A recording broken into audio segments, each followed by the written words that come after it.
Dawn came the way it always did in King's Landing, with light creeping through shutters and the smell of the sea sneaking over the city walls, dampening the soot and human odors that clung to its streets. In the guest apartments given to the Dornish, where tapestries of woven lemons and sunbursts had been hung by servants who did not understand the difference between tribute and caricature, Oberyn Martell woke to the weight of the day already in his chest and the cooling trace of orange blossom oil on his wrists. He lay still for a time and listened to the courtyard below, to the soft conversation of grooms, to a mule stamping, to the dip and lift of swallows along the roofline. He breathed and let the morning enter him. Salt, dust, heat, perfume, and waited for the part of his mind that dreamed to yield to the part of him that killed. Ellaria was awake beside him. She had not slept much. He had felt her rise in the dark and move like a shadow to the window to sit and watch the moon tumble west. Now she watched him, propped on one elbow, hair unbound. She said nothing at first. Her gaze swept his face as if memorizing the precise map of him before the world changed, and their arrangement of days and nights was forced to redraw. "You are thinking of her," Ellaria murmured. Oberyn swallowed.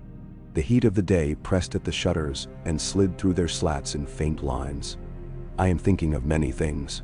Of my brother, of my daughters, of the taste of the water at the Greenblood in high summer. But yes, I hear Elia when it is quiet. I hear her as if she is seated on the other side of a wall, as thin as a veil, telling me to be certain. Menmarsari." Ellaria's fingers lifted, hovered, then rested on the line of his jaw. "Be certain then." He smiled at that. Ellaria's voice in the mornings had always sounded like reassurance made flesh. He turned his head and kissed her palm, tasting the clean oil from the lamp they kept by the bed. The faint grit that clung to everything in the city. He thought of the night before, standing with his spear beneath the awning in the training yard. The Lannisters had grudgingly granted him. The weapon had been a song in his hands, and he had moved through the forms until the moon was mirrored in his sweat. "I will not speak," he said softly. "Not the way I did. Not the way I wanted to all these years. There's a time for the tongue, and a time for the blade, and today belongs to steel." Ellaria's lips curved. "Today belongs to you." He rose and washed, the water in the basin warming fast under the pressed heat of the room. He dressed in the colors of a summer storm in Dorne. Pale yellow silk under a leather jerkin, scalloped like the scales of a fat sand viper. Sleeves light enough to leave air at his wrists, boots supple. He wound the long length of his spear's grip with a strip of fresh-dyed hide until it sat in his hands, not as an instrument, but as an extension. He held the spear at arm's length and breathed, the way he had been taught by the same old bravo who had taught him to cut throats without marring a collar. He did not look at the little jar on the table beside the basin until he had looked at everything else. The slow-flowing crack in the plaster above the window, the stain on the ceiling like a dragon's shadow, the boot print near the door that no one had cleaned, because it belonged to a prince and princes were permitted to be untidy. Only then did he open the jar. The resin inside caught the light and threw it back in a mellow green, as if it were some preserved tear of olive, but thicker, heavier in its intent. He touched the metal point of the spear to the resin and drew it slowly, slowly, turning the wood as he went, so the sheen of it would be even. When he was done, he capped the jar and passed his thumb lightly along the edge of the spear point. The varnish left a whispering line on his skin. "You do not need it," Ellaria said. "But I want you to have everything. I want no luck to be left to the gods." "The gods attend to the devices of men," Oberyn replied. He looked at her. Faint morning gold touched her cheeks. She was so alive that it burned. "My heart." She rose and crossed the room to him, bare feet silent on stone. Her eyes were steady and her mouth unafraid. And that steadiness,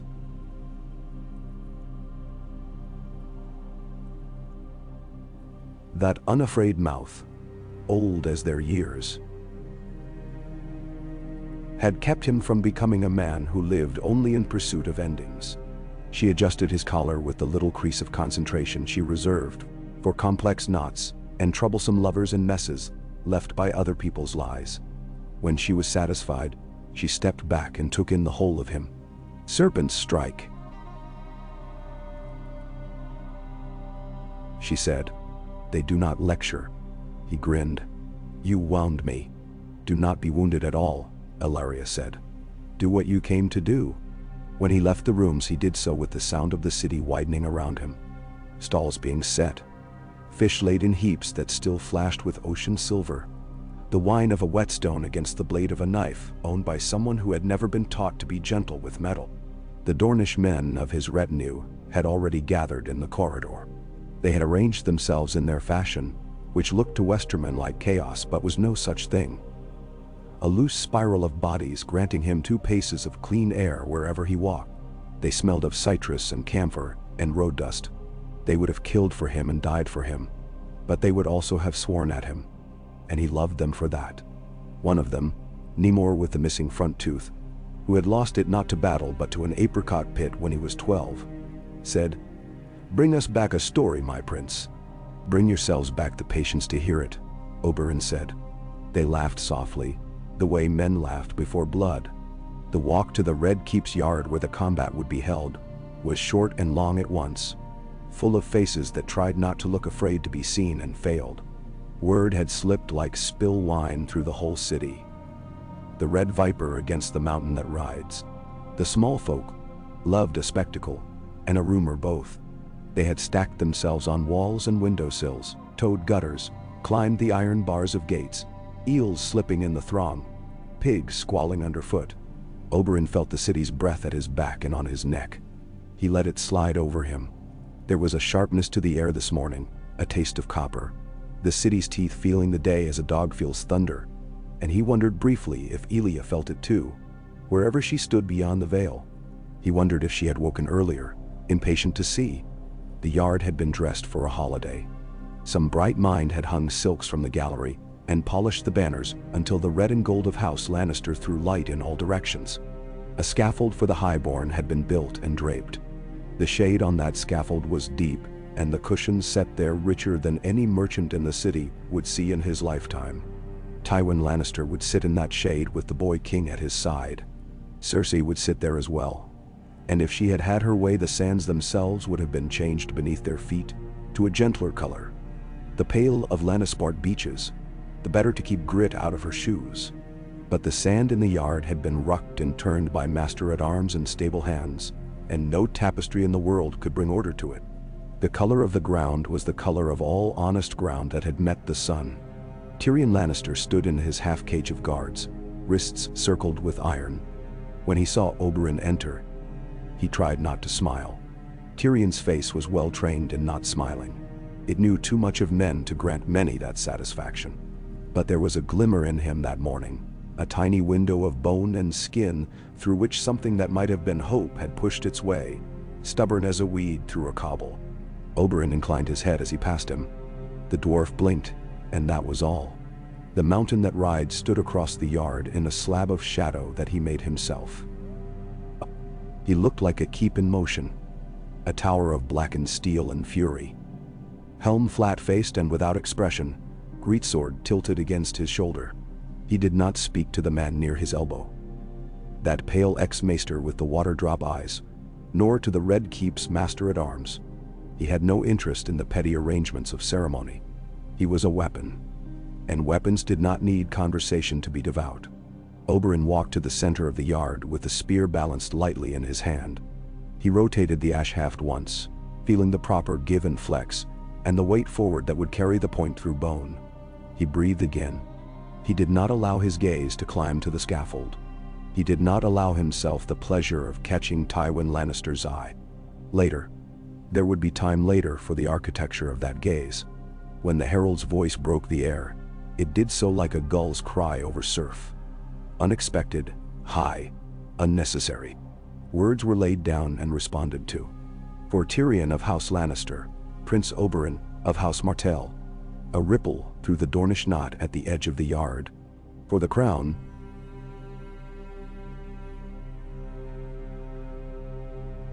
Sir Gregor Clegane, called the mountain. A low burr of unease from the small folk, as if a wind had risen from their feet. The formalities were tiresome, and they went on too long. Most formalities did. When the ground at last belonged to steel, a hush took the whole yard. And in that hush Oberyn heard quite clearly the brush of his own sleeve as it lifted and settled. The minute rasp of sand under his heel. The world focusing until it was as tight as a fist. He did not speak. He did not circle slowly. He did not set the long dance with taps and flourishes, no serpent swaying to charm his prey into misstep. He had practiced those steps through nights, and through cities, and through years. But Ellaria had been right. And the ghost of Elia had been right. And there were days when a man must be a hammer, and not a song. The spear rose, and Oberyn moved straight forward, closing the space where men made mistakes, and broke the world open. His first step was a feint, and the second was the strike. He went low, not at the ankle, where Gregor expected the quick thing to bite and dance away, but at the inner knee where mail met plate, thrusting the butt of the spear against the ground, so the point dropped and drove up hard, through leather and the tender seam. The mountain lurched, surprised not by pain. Sir Gregor had made his home in pain the way some men made their home in ale, but by interruption. Momentum was his oldest ally. When it deserted him, his mind had a half-breath to catch up with his body. And in that half-breath, Oberyn took everything there was to take. He flowed, the spear brief in his palms and then long again. And a twist at the hips gave the point a curve that a straight blade could never have accomplished. He struck at the armpit as the greatsword came across. The edge of that sword sank past Oberyn's face, notably close, shaving air. But the spear point was already under the pauldron and up. Steel scraped steel, and then found the dark silk inside. The sound was not loud. It was a private sound. The sound of something wet giving way. The mountain roared. He pivoted, tried to bring his greatsword down, but the weight of it, and the weight of him, were suddenly clumsy friends. Oberyn's third motion was not aesthetic. He ripped the spear out and drove it in again, this time at the narrow join at the visor's lower rim and the gorget. The little tender geography that all helmets possess and all armorsmen trust to saints. The point bit and slid as if the gods had oiled it themselves. It met the hinge of the jaw, then the throat. It did not pierce deeply, not as deeply as Oberyn would have liked, but the angle was good, and his willingness was better, and he had coded his point as their forebears had learned from the Rhoynar long ago. Gregor's greatsword found his spear then. A madman's strength drove down, and would have cut the shaft if Oberyn had not released at precisely the instant he felt the world decide to break. He let go, dropped backward, and the blade struck where he had been and carved a piece of innocent earth into clay. The spear clattered, glanced off the greaves of the bigger man, skittered in a bright arc beyond. In the old dance, this would have called for a retreat and a flourish, some mocking words to pull rage to the surface where it made men slow. In the old dance, this would have been the moment to plant a story in the yard that would bloom into a legend by nightfall. Oberyn did not perform any such flourish. He launched forward without his spear, went inside the line of the greatsword the way water goes into a crack in rock and breaks winter open. His left hand caught at the rim of the visor, and his right hand took the dagger from his belt and rammed it up under the gorget where the spear had made the armor tender. He felt the give of something soft. He felt the jerk of the man under him. He kept going. Men shouted. The small folks' hush shattered into glass. The guards shifted. Somewhere the pale ex-maester cried out something that might have been a prayer or the name of a herb. Oberyn did not hear any of it. In that space there was only his breath and Sir Gregor's breath, both of them large and greedy, and the hot bloom of the morning pressed around them like a hand trying to squeeze flame out of kindling. The sword came up, slower now. Oberyn tore his dagger free and used the edge of the gorget as leverage. He wrenched and felt steel slip and hinge break. He bore down on the visor and his thumb hooked at the gap, and the visor tore a finger's width upward, then to owl. It cut his glove, cut his thumb. He tasted his own blood, salt and iron under his tongue. He thought of Elia and of the little cries babies make when they are hungry and do not yet understand the world will meet their need. He thought of women with sun in their hair, and men who walked bare-armed into irrigation ditches in Dorne to clean them together when reeds learned how to choke. He thought of nothing at all. The mountain's head jerked back and Oberyn, abandoning the visor, reached for the discarded spear. It lay 2 paces away, hissing with heat from the sun as if it had a tongue of its own. He took it up in a single moving step and drove it with both hands as a farmer drives a post. Straight and unambiguous through the lift in the visor, through the meat of the cheek, through the lingering gap in the lower helm, through. The point met bone and challenged it, and did not stop.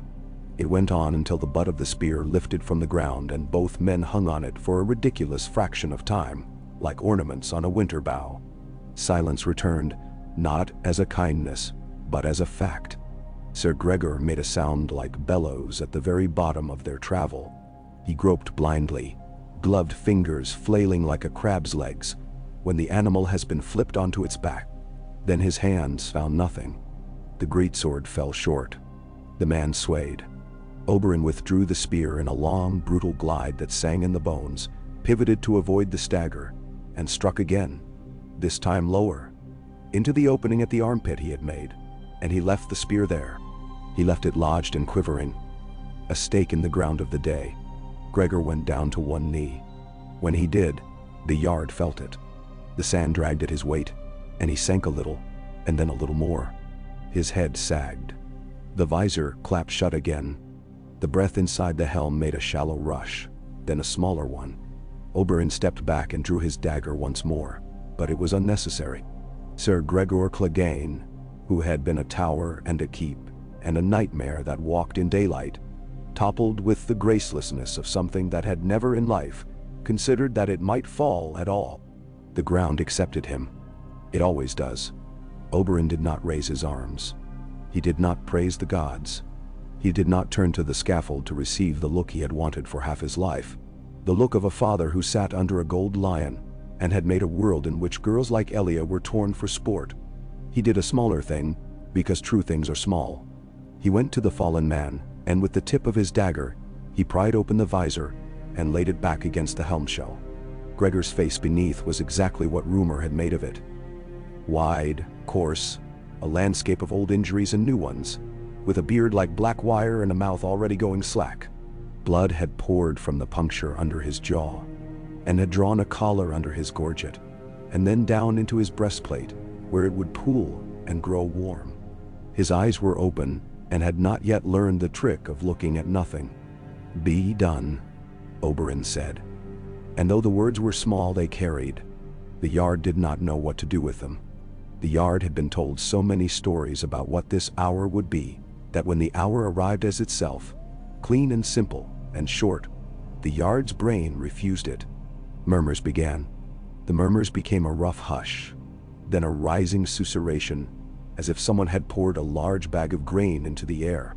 On the scaffold, a child's voice cried out in real fear. Tommen, or some other boy who did not yet know in his bones what men were. A woman's voice shushed him, too swift, too loud, and then went quiet. Tywin Lannister stood.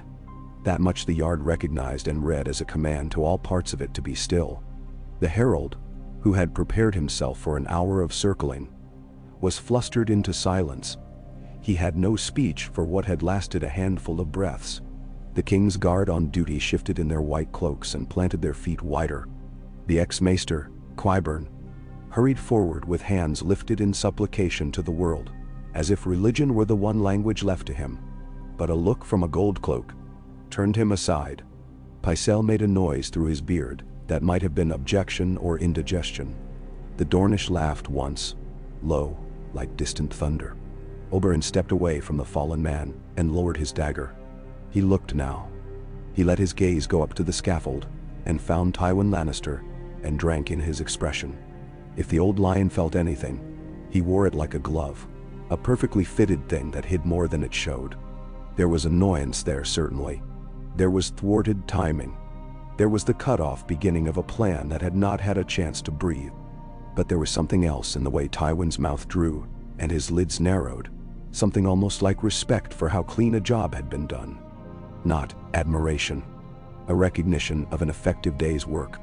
Oberyn held that gaze as the herald found his voice and called, more than a little shrilly, by the laws of gods and men, by right of trial in combat. Tyrion of House Lannister is acquitted, Tywin said, not loudly. But the word rolled downhill like a stone carved with letters in a temple. It is done. The word was both a sentence and a door opening that did not want to open. The gold cloaks near Tyrion looked from one to the other, then to the dais, then back to the little man whose life they were meant to carry away or not, depending. Jaime Lannister was up on the far edge of the scaffold, half a step forward before he remembered himself. Cersei's hands had twisted a handful of her gown into a knot. Her face was a mask afforded the rich terracotta without a crack.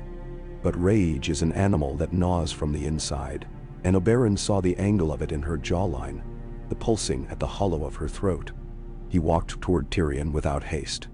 The guards fell aside, not because there was new law in the yard, though there was, but because they understood something about power that could not be named, and that they would deny if asked about later.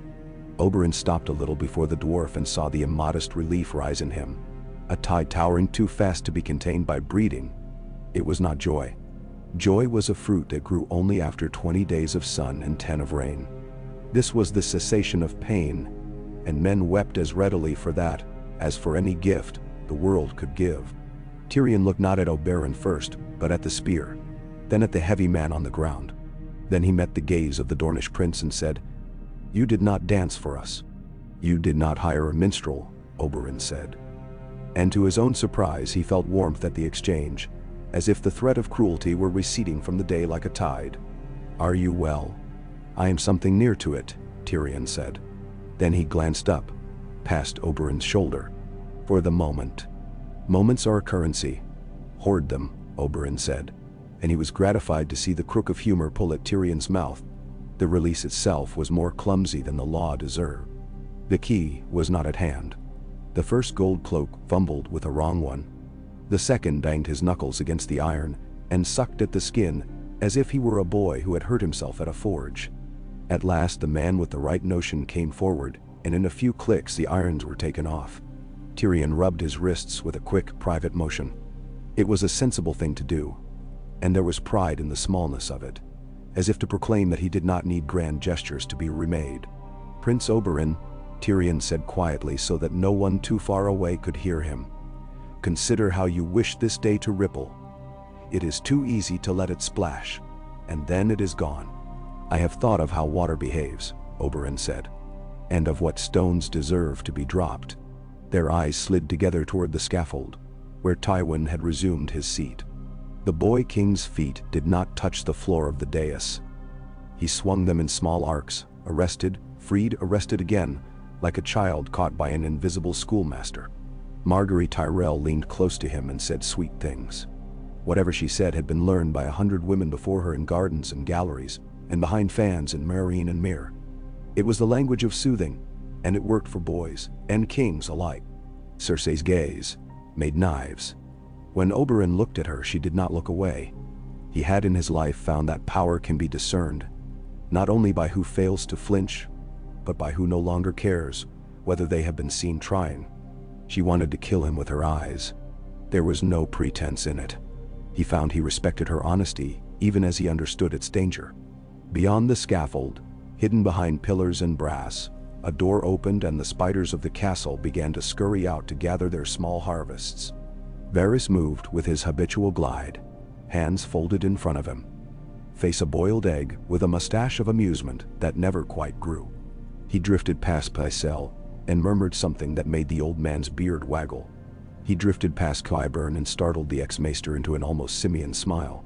He drifted past a guard and left a coin in an unneeded glove, and the glove rippled with future news.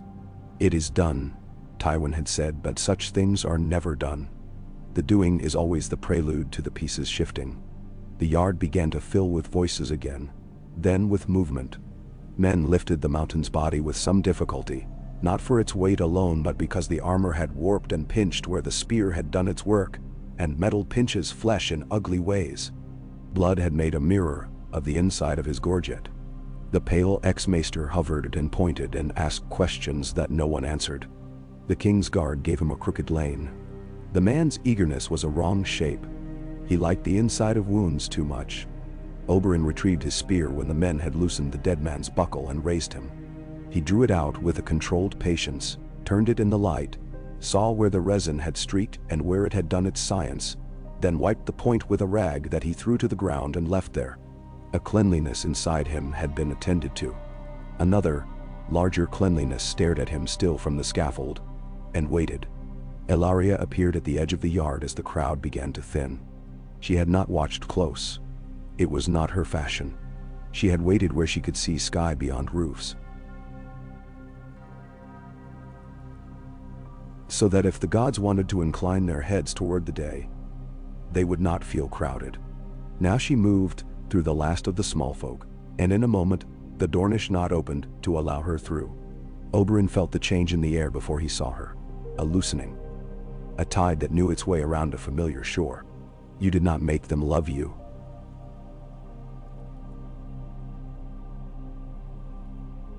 She said when she reached him, her eyes bright. They do not need to. They need only to witness a fact. He lifted his spear a little, and to carry it to their tables. She touched the backs of his fingers. Perhaps they will add spice. They always do, he said, and his smile was a lighter thing than it had been in months. I must go to the man who wears the lion. I will take the long way back and keep the men from gambling their shirts on who will be the first woman you offend today, Ellaria said. That would be charity, Oberyn said, and kissed her cheek. The sound her mouth made in response was a little bar of music. He halted long enough by Tyrion to say, "You are free now by law, if not in any other sense.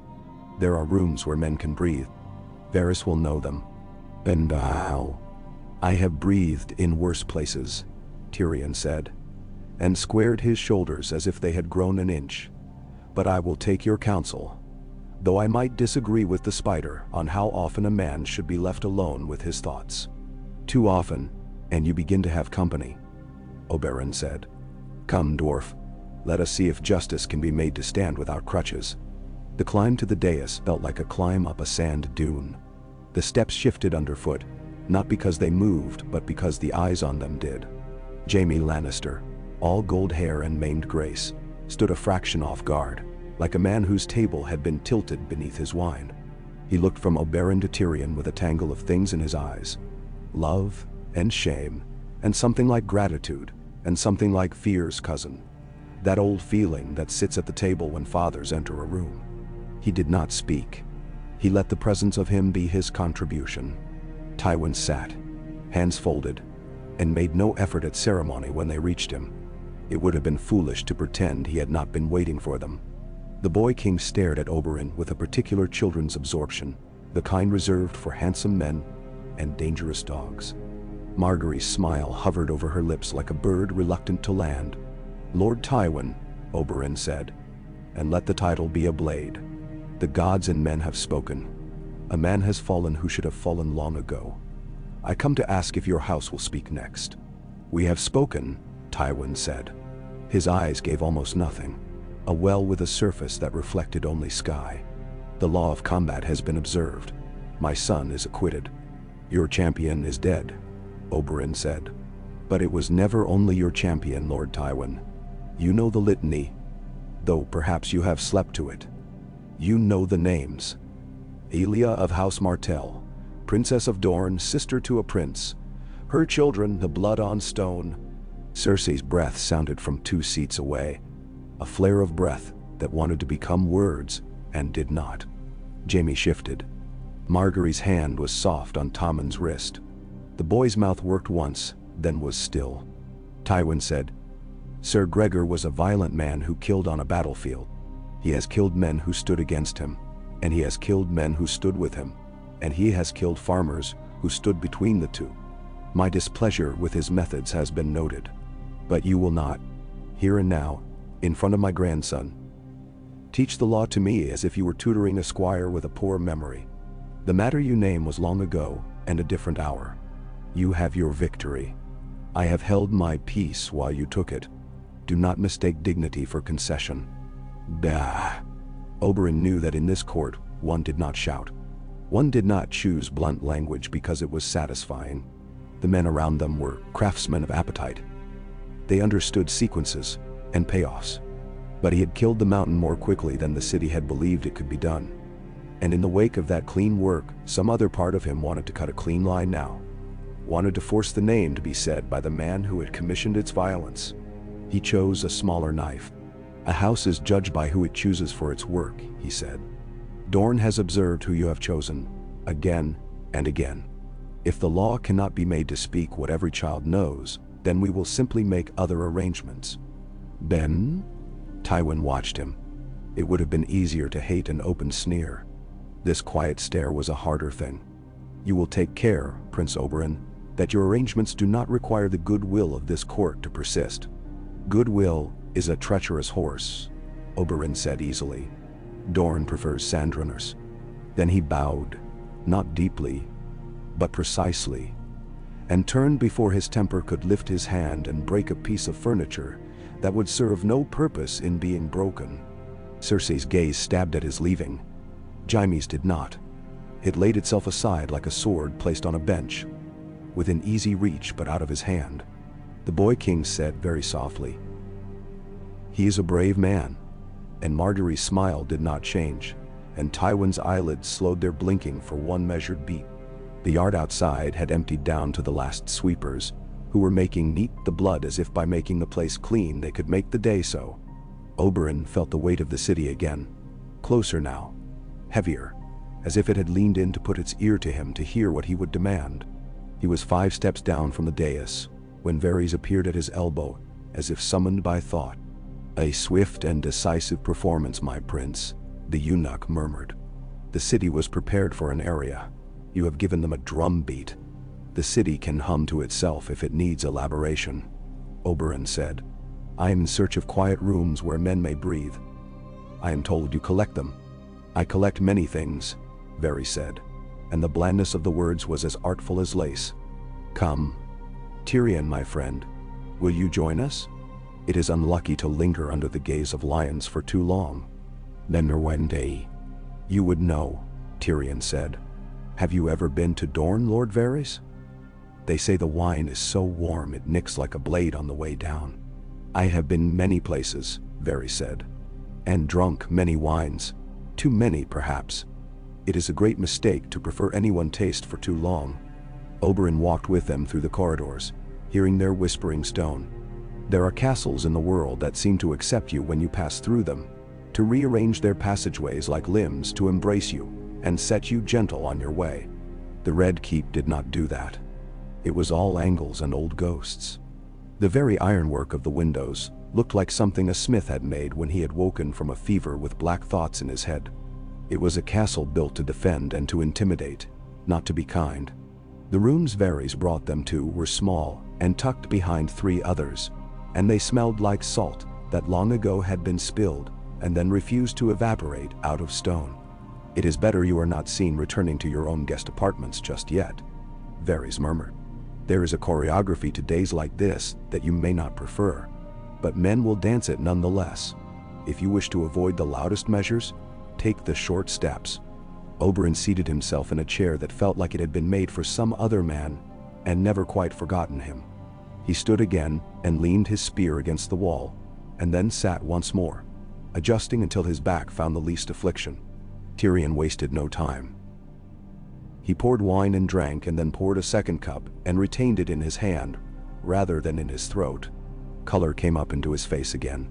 He looked like a man whose boat had righted in chop, but who knew there were reefs hidden everywhere. "You have saved my life," Tyrion said, not to Varys but to Oberyn, as if the fact were a stone that required setting on a shelf in the proper order. "I cannot repay that." "You cannot," Oberyn said lightly. "It is a pleasure." Tyrion's laugh was genuine and ugly, which Oberyn liked. "I wonder that you remain to ask it of me. A lesser man would be halfway home to a softer climate with a head already full of songs about himself." "A lesser man has never satisfied me," Oberyn said. He leaned forward and rested his forearms on his knees. "There is a larger animal still breathing on us. I am impatient with him." "Then?" "Your impatience would be admirable if it weren't so dangerous. Varys said, seating himself with excellent posture in a chair whose joints squeaked. Lord Tywin is not a man. He is an institution with a face. I have killed institutions before, Oberyn said, cheerful in the way that irritates the cautious. They cling to rocks and whisper that tides cannot move them. The tides disagree. Varys' lips budded into a smile, low and brief. You will be careful whom you trust. The castle is full of walls that bend like ears. You have attained one aim. Do not let it be the sum of your successes. Then shall aim? Oberyn asked, not because he was confused, but because he enjoyed the way the spider confessed when pushed. To make Sir Gregor dead, Varys said. I am told he has lived for years in the absence of any obstacles but thickness of skull. He is dead, Oberyn said. He did not add that it had felt both more and less than he had imagined for all the darkness of his imagination's labor. And yet the story of your sister remains where it was, Varys observed with the softness of snow. The city will say many things now. It will say you struck true because you loved her. It will say you struck true because you are good at striking.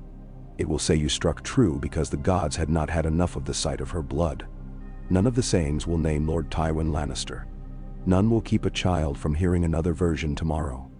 Then, Tyrion sipped his second cup now, and did not flinch when the wine stung the rough skin at his lip.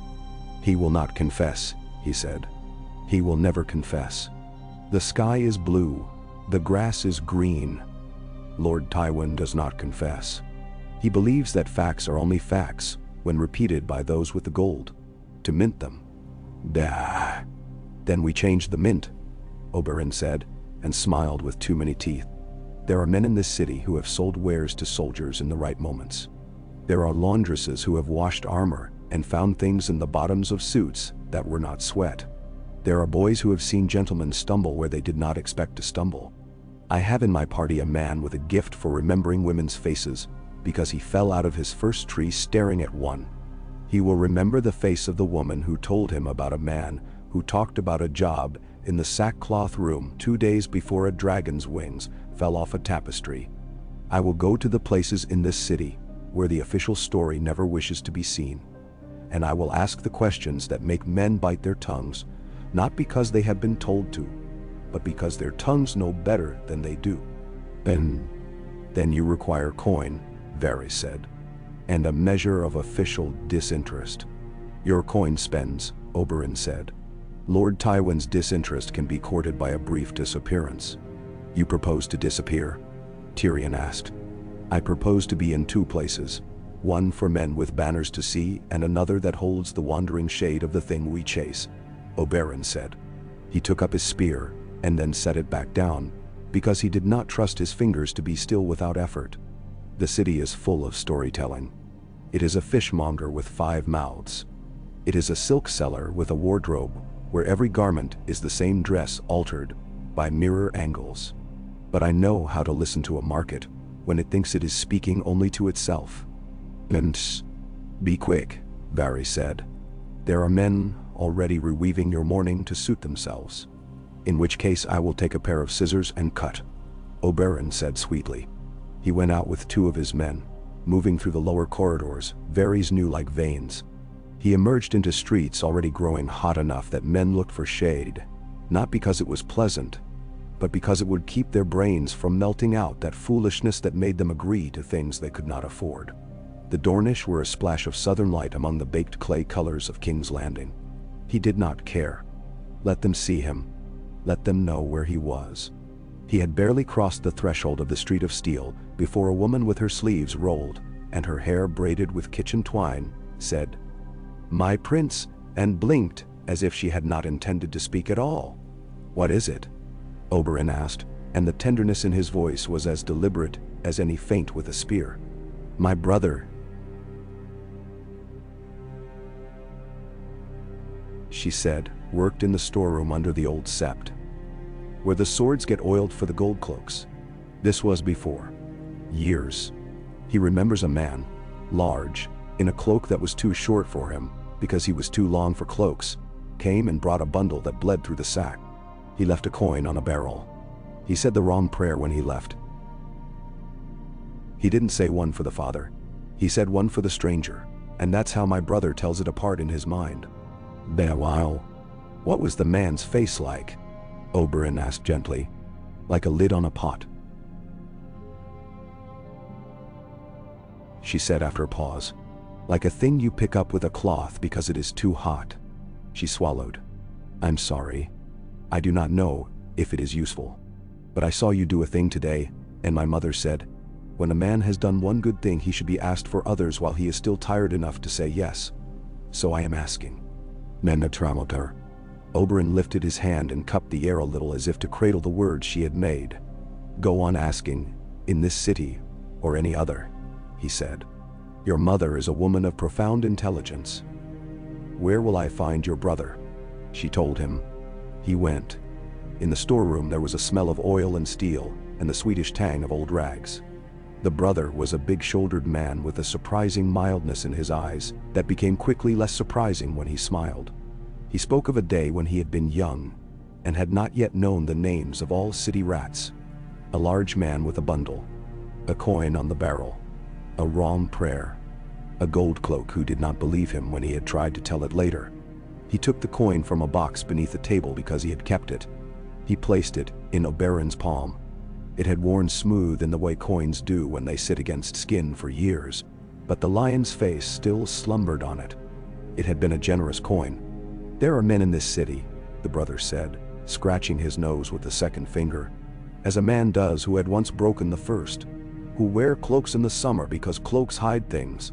There is an alley off the hook where the man who sold cloaks to men who did not need to be wearing cloaks had his little shop. He would not say names. He would make a man sew his own name into his hem. But he would remember lengths. He used to brag that he could clothe a beer. Oberyn went to the alley. The shop had burned, not recently, long enough ago that the black of it had become just another black in a city full of soot.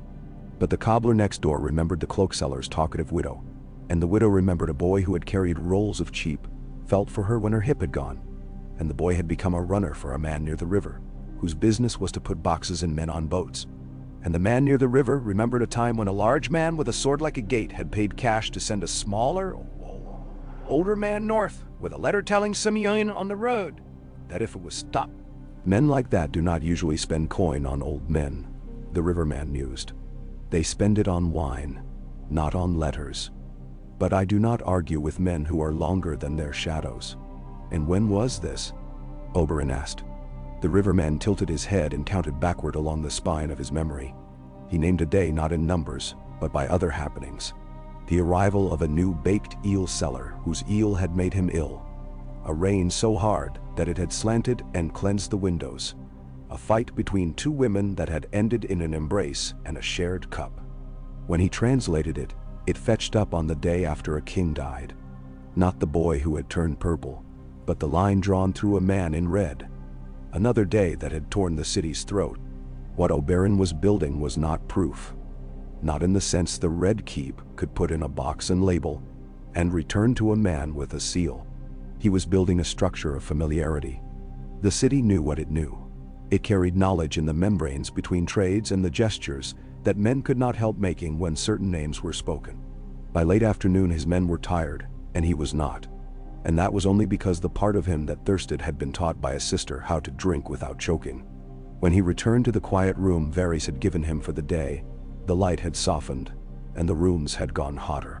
Varys had not moved at all, and yet gave the impression of having altered everything within the space. Tyrion had a look he had not had earlier. Something like purpose combined with a small boy's secret. He had washed and tucked away the iron bracelets the day had left on his wrists. He sat with his feet on a stool, not to be comfortable, but because his ankles had decided to throb. I have an invitation, Tyrion said. To sup with my sister. Ah, Varys said, as if someone had said the name of a dessert that was rumored to contain poison. And will you? Oberyn asked. Yes, Tyrion said. I intend to see what crumbs fall from that table, and whose hands reach for them, and how quickly. I do not enjoy being bait, but I have been bait for worse hunters, and when one is the bait, one also learns the habits of fishermen. I will not be alone. He means Jaime, Varys said, almost idly. Tyrion nodded. He is not the brother I deserve, and I am not the brother he deserves. But we have learned to share our diseases like a pair of monks. Oberyn smiled. And you? Spider. Will you spin tonight or merely set out sticky plates with honey? Oh, I am the honey, Varys said serenely, and placed his fingertips together. What of you, my prince? I will sit with Illyria, Oberyn said. We will eat the little oranges your city calls oranges. We will chew cinnamon as if it grew here rather than being dragged over 1,000 liars and cellars. We will talk about whether men are worth the time it takes to think of them.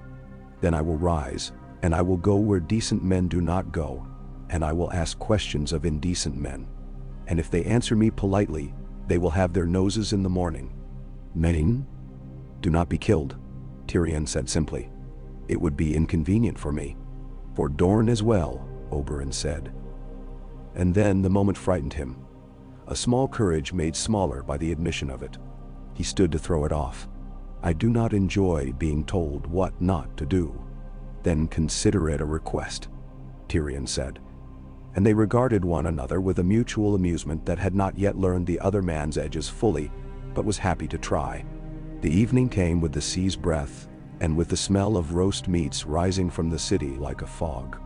The Dornish quarters were lit not extravagantly, but with a steadiness that told men looking on that they would not be extinguished by a mere gust. Inside, Illyria lay on her back with one arm flung over her head, eyes open, a segment of orange between her teeth. She watched him as he entered, and he felt the knot in the middle of his day loosen as a boy's belt loosens at the end of an afternoon's chores. You have found things, she said, because she could read his face the way she read pages. I have found people who think they are not things, he said, and kissed her wrist where the blue vein ran, and the absence of one name over and over, which is sometimes a better sign than a presence. She rolled the orange to him. He took it with his mouth and bit and felt the sweetness run.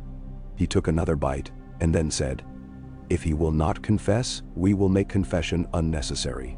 You have killed the arm, Illyria said very softly. Almost a song. Now you will name the hand. I will be at your back, as I promised to be. Even if it is only to tell you when your back is so handsome, you do not need to turn around. He laughed, and the day allowed it. He ate and drank, and then rose, and went into the evening. He did as he had promised. He stepped into rooms where the air clung to men, and made them unashamed of their scents. Rooms where dice were thrown, and grabbed and lost and lamented. Where a man's purse hung fat, then flat in a span of 4 breaths. Where the arguments that matter were fought without titles, but with knives. Where girls with quick eyes watched everything because the watchers are always fed first. He asked little questions, and he got little answers. He asked fewer, larger questions, and sometimes he got nothing but silence shaped like hostility. He did not push where the shape hardened. There are times when a sear on a wound is needed, and times when you leave it to seep and draw. He recorded a list of names, not in ink, but in the muscle memory of his hand, and the pattern of the night in his head. He went down to the river, and stood on a little bridge where men had carved their names into the stone, as if they could force the city to memorize them, and he looked at the water. It moved. It always did. He waited, and listened to it, as if it could speak. Because sometimes water does, if a man has put enough of his life into the hearing of it. It was there that a boy came to him, as the boy had been sent. The boy was thin in the way boys are who grow taller than their mothers wish and faster than their fathers can feed. He said, Prince, and his voice was breaking, and he swallowed and tried again. Prince, my aunt sent me. She says the night you want. He once had a horse shot at her man's place, and he didn't pay, and then he came back and paid too much, and she thinks it was not his coin. Bah. Your aunt is a mathematician, Oberyn said. The boy shrugged with the lovely indifference of boys. She says to tell you also that the man who took the letter north was eaten by wolves, and everyone knows it. But the man who sent the letter thinks no one does, and that is how you can tell he is dangerous. Your aunt should be on a council, Oberyn said. He took a coin and gave it to the boy. He took 2 and gave him both. He took 3 and smiled. When she has 10 such thoughts, she should sell 1 and keep 9. The boy grinned, suddenly his best self. She sells everything, he said. She has 7 children. Tell her, I respect her godlike labor, Oberyn said. And when the boy had left, he stood a while longer on the little bridge and listened to the water as if it were a sister. By the time he returned again to Varys' room, the night was deep enough that men without candles had to make arguments with their hands in order to be believed. Tyrion was there already, standing at the window looking out, his fingers tapping the casement as if to summon something. He did not turn right away. He let Oberyn come to stand beside him. How was supper? Oberyn asked. Like a schoolroom, Tyrion said, where the master wants to pretend he is not schooling you, and you want to pretend you are not being schooled. And both of you are wrong. My sister poured wine as if it were an argument.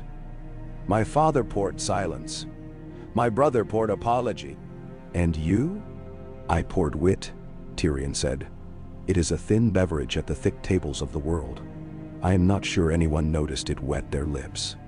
Benny. He tilted his head, and Oberyn saw that in his eyes there had been some small event, some encounter under the dinner that had handed him either a knife or a flower. It could be hard to tell which in this castle. Many knives pretended to be flowers. I learned what I already know, Tyrion said. But repetition has a flavor, and I am trying to develop a taste for it. She will never forgive me for existing. He will never forgive me for surviving. Jaime will try to carve his life from the stone of their expectations with a spoon. If you want something done quickly, do it yourself. If you want something done publicly, tell Cersei it should not be done. If you want something done well, do not tell anyone at all you are doing it. Varys, do not smirk. You are no longer allowed to enjoy my aphorisms. No, I do not smirk, Varys said from the table, where he sat with a parchment he held as if it were hotter than it appeared. I glow. What of the dead man? Oberyn asked. Has his corpse grown more important now that his soul has departed? Varys' smile retreated. There are hands on him already. The Citadel would have him if the Citadel lived here. The Silent Sisters would have him if the Queen Mother wanted hymns. The man we discussed, and he did not say Qyburn's name the way cautious men do not call storms by name when they see them on the horizon, would have him if given the choice. We will see where Lord Tywin places him. What we already know is that Sir Gregor is no longer a tool. He is now a material. Men who make materials into statements are often worse than men who wield tools. The hand needs the arm, Oberyn said. I have cut the arm. Let us see if the hand still flexes. He will retaliate, Tyrion said simply. Not directly, perhaps. He will never permit the story of Elia to become a toy for bazaars. He cannot confess, but he will send quiet that says confessing would have been easier. Oberyn nodded. He felt tired suddenly, not in body but in spirit, the way a man feels when he has rowed hard all day and the boat still wants more from him. Ellaria, he thought, and the thought made a corner of him soften. Then I will sleep and rise, he said. The world is rarely solved in a single turn. When he returned at last to the Dornish quarters, the night had gone deep enough that the city had stopped trying to impress anyone and had settled into its honest noises. Distant laughter, the creak of carts, a song sung by a drunk who would be ashamed of it in the morning and sing it again the next night, the clatter of cats over rooftops like a spoon dropped on an empty plate. Ellaria was asleep with the sheet kicked down. He lay beside her and put his mouth to her shoulder and breathed her. He closed his eyes and did not dream. Not of Elia, not of a spear, not of a man's throat where the blood had made a simple argument. He slept the way men sleep after the first of several necessary murders. At dawn the rumors came. They arrived like a market at noon, all at once, and never in a straight line. One said that the mountain had lived through the night and had sat up and had spoken, naming a man who had commanded him to tear a girl and children as if they were cloth. Another said that he had died 3 times and been brought back twice. Another said the corpse had been taken not to the sept, or to any of the places where bodies are made to be quiet, but down into heart of the castle places, where fires burned, and no one forgot to count the number of steps they took, for fear they would never be able to count them back out.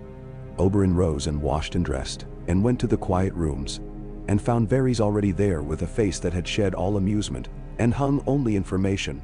"He is dead," Varys said. "Truly dead. But his body is claimed." "Then, by whom?" "Officially," Varys said, "by the crown, for study of its wounds as a matter of state concern in the matter of the trial. Unofficially, by a gentleman who has no chain around his neck, and yet hears what chains say when their links rattle." "Qyburn," Oberyn said evenly. Varys dipped his head. "There will be no songs made about the things he wants to look at." "And Tywin?" "Tywin says nothing," Varys said. "Which is noise." "Good," Oberyn said. He took up his spear. He checked its point with a finger he trusted more than any other instrument. "I do not think he understands yet how the story has altered. He will try to pull it back to its previous course.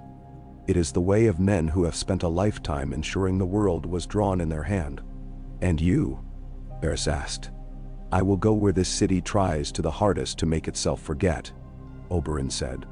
"It is always there, in the forgetting, that the truth naps." He walked again into the day. He walked to the Hook and to Flea Bottom and to places that had no names and did not want them. He found the aunt who counted thoughts and thanked her properly with coin and a promise, and she accepted both with the hard-eyed gratitude of the poor who refused to let gratitude become debt. He went to the place under the old sept, where the storeroom's oil smelled like old liturgy, and he pressed his hand to the stone because he had learned in Dorne that some stones remember. He went where armorers go to swear when they have hit their thumb and where girls go to laugh when someone says a new joke about the queen. He used his spear as a walking stick, which suited the part he wore, which was a man who had already done the loud thing and now had to do the quiet ones while noise tried to suffocate them.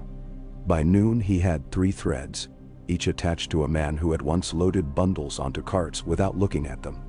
By afternoon, one of those threads frayed and broke, when the man who held it found he preferred his teeth to whatever information could buy him. By evening he had learned which gold cloaks had been paid not to look at the North Gate on a morning many years ago, when most men had been looking at one thing, and 3 other men had been looking at another. He sent 2 of his own with coin to a washwoman who would ask her mother if she remembered a soldier who had stumbled once into her basin. And then a small thing happened that would become large later. He looked up from a cup in a tavern where the wine tasted like sunburned vinegar, pretending to be braver than it was, and he found Jaime Lannister in the doorway, his white cloak very white, his golden hair very gold, and his mouth wearing the expression of a man who had decided to do something unadvised and had kept his decision anyway. "Prince Oberyn," Jaime said, coming in and letting the door swing shut behind him. The room was the wrong place for a Kingsguard knight to be in, which was why he had chosen it. "A word." "You may have several," Oberyn said. He did not rise. He pushed the cup aside and set his forearms on the scraped wood. Jaime pulled a chair and sat with the care of a man who had learned how one-handed men sit. He did it well. His stump was wrapped with clean linen, and the hook he wore to train was not in sight. He looked directly at Oberyn and did not bother to smile. "You have done my brother a service I do not understand," he said. "You have done my father an insult he does not yet know how to answer.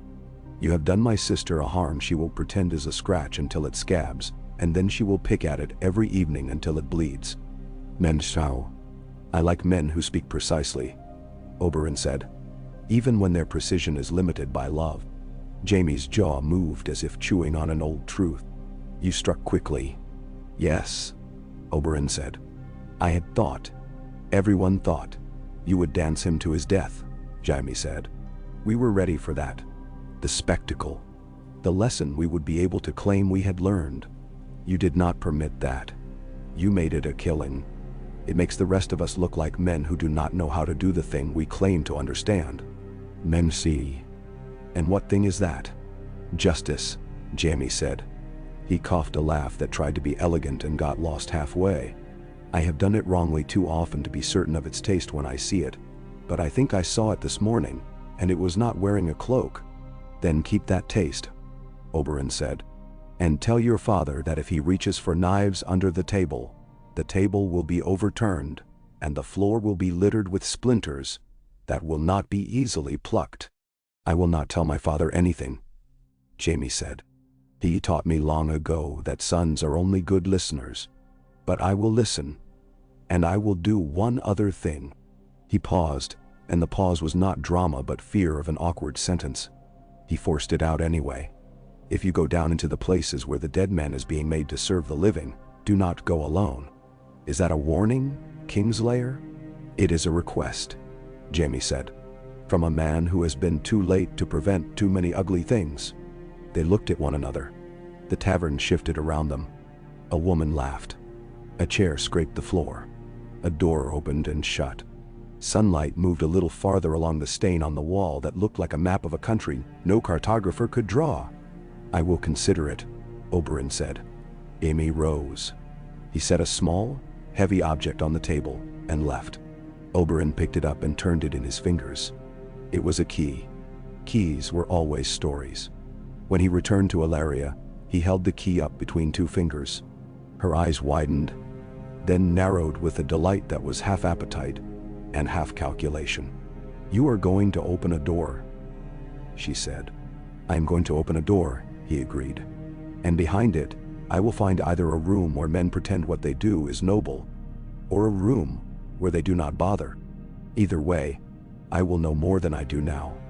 And when you know..."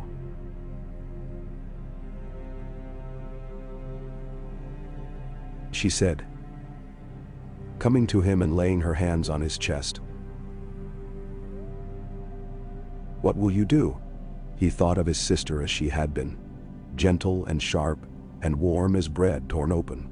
He thought of the children who had never been given the time to become the mistakes they would have made, and the apologies they would have learned to offer. He thought of Tywin Lannister's eyelids lowering and lifting like shutters on a house where the windows never truly opened. He thought of the boy king whose feet had not touched the floor. "I will make the silence say its name," he said. Night again. He walked with two men, Nemor with the apricot tooth, and a slighter fellow named Teros, good with knots and knives. Through corridors less used, past a sleeping guard who should not have slept, and a waking maid who pretended not to see. The key turned in a lock whose mouth was too eager. The door opened into stone that had sweated through centuries. The air smelled like a forge when it is damp. Torches lit themselves reluctantly. Below them, in a room large enough that stone had needed to be coaxed away, begrudging inch by inch by men who could no longer speak because the dust had taught their lungs to stop, the body of Sir Gregor Clegane lay on a slab. He had been stripped of his armor. He had been washed, but poorly. Blood had left the kind of stains that announced the limits of pressing cloth. His wounds gaped with the stupid honesty of dead flesh. Beside him, under him, around him, in jars, in boxes, in the eyes of the men who hovered there, were all the intentions of the living. Qyburn stood at the center of it, as if he were a priest who had forgotten the gods, but learned that he still loved the robes. He looked up when Oberyn came. He did not seem surprised. He did not seem affronted. He seemed as if he had been waiting to see how this would feel. "Prince Oberyn," he said, "you have done excellent work. The scenes are very educational." "This is not cloth," Oberyn said. Qyburn's smile was the smile of a man who had learned to be polite when the world vomited at his notions. "Everything is cloth, if you have thread and patience. Sir Gregor has been useful to the realm. He will be no less so in death." "He will be nothing," Oberyn said, and took a step closer. Nemor and Teros flared a little outward, as if to give room for something to swoop in, then closed again. "There is a mistake made by men like you. You believe that because you are interested in the machinery that makes pain it follows, that you must be permitted to run it." Qyburn's eyes rolled like river stones. "You do not understand me." "I do," Oberyn said. "It is why I am here." He looked down at the mountain. The colossal body looked smaller on the slab. Death robs men of their parlor tricks. He watched the slow seep at the throat where his spear had gone. He looked back at Qyburn. "You will burn this body. You will not take pieces for your jars. You will not make use of him as if the last thing he could possibly do for this world is to allow you to name yet another vein. Qyburn opened his mouth and closed it again. He was not afraid easily. He was not a man who wanted to please men with titles. But he respected force when it entered a room. He looked at Namor and at Taros. He looked at their hands. He understood the mathematics. Lord Tywin is a word, Oberyn said. Many under words. They die under the word honor, and under the word order, and under the word love. They also die under the word it is a famous word for dying under. I am not interested in making this dead man do anything more for the words of the lip. Qyburn's head tilted. That amused smile again. Milder. You speak as if compassion were your guide. Do not mistake the decoration on the blade, Oberyn said. I speak as a man who understands beginnings and endings. You will burn this body. Then and if I do not, then the room you keep your knives in will be full of men with knives who do not much care if they break yours while they remove you from it, Oberyn said cheerfully. And then you will learn a cure for breathing. Qyburn held him with that beady gaze, calculating. And then he inclined his head. Very well, he said, as if consenting to a child's prank on a warm afternoon. If Prince Oberyn wishes to forego knowledge, Prince Oberyn shall have a bonfire instead. He gestured, and a pair of grim men who were neither guards nor servants moved to lift Sir Gregor's body. And in their unwillingness, Oberyn read that he had placed his boot in the small of Qyburn's, back where the man had not realized his spine exposed itself. The world is kind like that sometimes, when a pressure is directed with precision. They walked with the body to a place where fire had learned to live. They watched it learn to eat. Oberyn stood very still, and did not let himself be moved by the spectacle. It was not penance. It was not theater. It was not a hymn. It was heat doing a job. There was no music in it. There was the pop and sigh of fat and fluids. And then there was smoke, and smoke will always tell its own story to the sky. When it was done, Qyburn said, almost lightly, You have not won nearly as much as you think you have. I rarely do, Oberyn said, and his smile flickered. That is why I keep moving. He left the room then, and if Qyburn had been watching only his back, he might have thought he had triumphed in some small way, because he had not been put to the wall and gasped to death. But the room felt different without Oberyn in it, and Qyburn did not know yet that the difference would matter. Morning again. The city woke to the news that the mountain had been burned like a plague house. Some called it a mercy, some an insult, some a waste.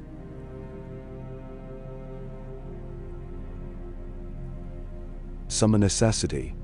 The bazaar turned its tongue to the matter of whether the dwarf would run or whether he would stay, and whether staying would require the cutting off of other men's feet to make the city his size. Men laid bets. The Red Keep laid plans. Dorne laid quiet, as it has learned to do, which is not the same thing as being still. Oberyn took his spear back into the yard where he had killed the mountain and practiced. He moved through forms. Slow those first moments, letting sand speak to his feet. The day would bring other shapes. He poured practice into his limbs because practice is water. If you carry it with you, you do not die of thirst before noon. Ellaria came and sat in the shade of the gallery and watched him, as she sometimes liked to do. Not because she enjoyed the evidence of grace, but because she enjoyed seeing a man she loved doing the thing he loved best. When he finished, he came to sit beside her. He took her hand. He breathed the simple way she always smelled after sleep. He put his head back and looked up at the strip of sky the Red Keep permitted. He thought of Aelia then, but it was not the old sharp thought. It had been sanded a little by use. It was a grief that had been allowed to be work. You have more to do, Ellaria said, quiet. I can see you listening to the thing that tells you.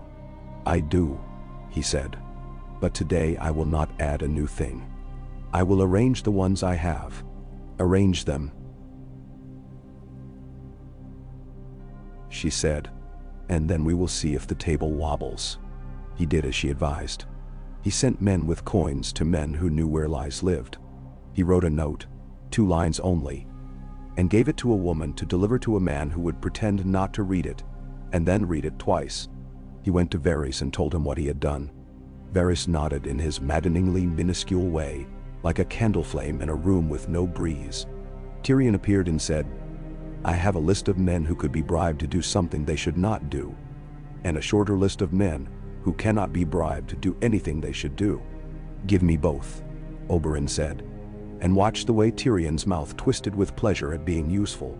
By afternoon, a message came to him. It was delivered by a boy with his hair cut short against lice and his face made of acquiescence. The message said only, "Come." It bore no seal. It smelled like the bottom of a drawer. Oberyn took his spear and went. He went with Illyria's eyes on his back, and with the weight of Dorne's son on his shoulders, though he was far from Dorne. He went through corridors that had learned to expect him now. He went up stairs whose stones had been grooved by garrison feet. He went to a door he had not previously entered. Inside, Tywin Lannister sat at a table spread with parchment. He did not rise. The room had no banners. It had one window with a view of the city's worst side. Men who liked the city preferred other angles. It had a chair for Oberyn, not particularly comfortable, and an extra chair with no one in it, which was the hand's way of reminding men that there are always empty chairs at tables that can be filled without warning. "My lord," Oberyn said. "Prince," Tywin said. He gestured, a small concession to manners. "Sit." Oberyn did not sit right away. He looked out the window at the rooftops and the strips of alley that made a mosaic of human grit. He looked back, sat at last, placed his spear where it could not be easily taken from him without his knowing. "You have made my life more complicated," Tywin said conversationally. "I have an appreciation for men who accomplish things, even when those things cut across my arrangements." "You are generous," Oberyn said. "I have made your life tidier. There is one less monster to feed." "There are always monsters," Tywin said. "The trick is to keep them eating foreign grain. You have, however, made a spectacle of a piece of justice that might have been left to wither. The city will want another spectacle. It will demand that every grievance be met with one. That is not sustainable." I do not plan to give them a daily parade," Oberyn said dryly. "Only a better story." Tywin lifted a brow. "A better story than the one they have been told for years." "Yes," Oberyn said simply. "One in which Alia's name is not a footnote. One in which the dead are not asked to be elegant while they are being tallied." Tywin was silent a moment. He arranged the quill at his hand so that it lay parallel to the edge of the parchment. Everything about him was arranged. "What do you want, specifically?" he asked. "Specifically," Oberyn said. He leaned forward. "I want a proclamation, not from the king. He is a child, but from you, as hand, acknowledging that Sir Gregor Clegane acted beyond orders at the sack of the city, that his crimes were his own, that the crown recognizes the grief house Martell suffered when it entered into alliance with you. I want the crown to make a payment to the water gardens that will be used to educate children of mixed blood. I want an assurance in writing that no man who served under Sir Gregor will be granted lands in the Riverlands stolen during that war. I want the streets where the worst of the sack took place to be cleaned and rebuilt, with their names changed to ones that do not carry the stink of past glory." Then, Tywin regarded him as if he'd begun to recite a poem. It was not contempt. It was keen evaluation. "You ask for a confession without me pronouncing the word. You ask for coin you think I can spare. You ask me to rewrite maps. You ask that I rearrange meanings. You ask me, in short, to make you a deal that I will then later pretend I never made. And in exchange?" "In exchange," Oberyn said, "I will keep my men from reminding this city every dawn that it owes us more blood. I will return to Dorne and tell them that House Lannister, which lays claim to a certain definition of civility, has learned to speak without biting its tongue. I will keep quiet a few of the stories that are beginning to put knees under themselves. I will not make your grandson's childhood worse than it'll." They considered each other. Far away beyond the window, a hawker called something unintelligible. The room felt like a mouth holding a breath. "You will take care," Tywin said finally, "that your zeal does not unmake your aim. You killed a man who deserved killing. It will make the next killing easier." I have lived long enough to tell you the truth that easy does not mean wise. Sometimes it does, Oberyn returned. Tywin's mouth almost smiled. We are too old to trade parables. I will consider your list. I will give you some of it. Not because I fear you, but because I am not an idiot and do not prefer to be seen as one. Then? That will suffice, Oberyn said, because he knew when to let a door remain partly open so the wind could be heard when it came. He rose to go. Tywin did not rise. As he reached the door, the hand said, Prince Oberyn, and Oberyn turned. Yes. Do not mistake speed for victory, Tywin said. Your thrust this morning was admirable. It will be talked about for years by men who like to discuss the angles at which other men have died. But you have not gotten what you came for. Oberyn nodded.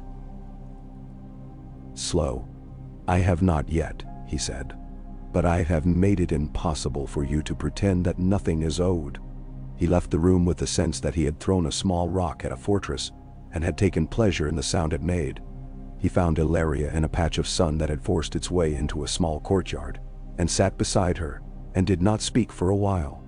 The sun had the smell of stone, and of a plant that had tried to be a tree, and failed. You have opened a door, she said eventually. I have opened 3, he said, and placed my foot where each will break if closed on me. You will need a good cobbler. She said.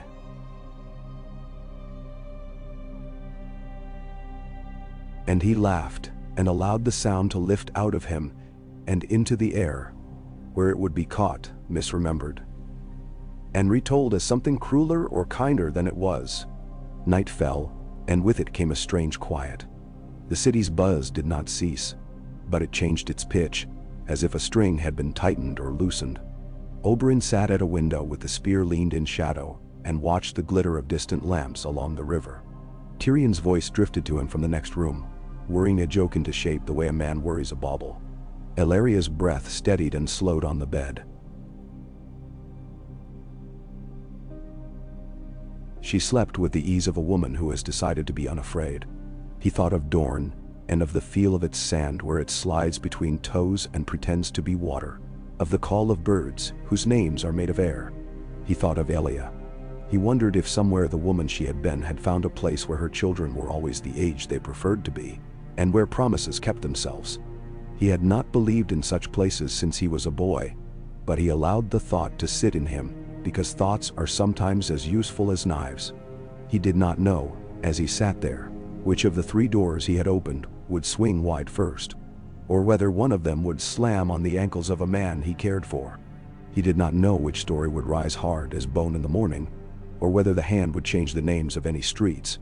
He knew only that the spear was clean, that the work he had done in the yard was the kind of work a man is meant to be good at if he practices enough, that there are few pleasures better than having done a necessary thing well. The city turned itself on its side and slept, and the Red Keep, which struggles with the concept, pretended.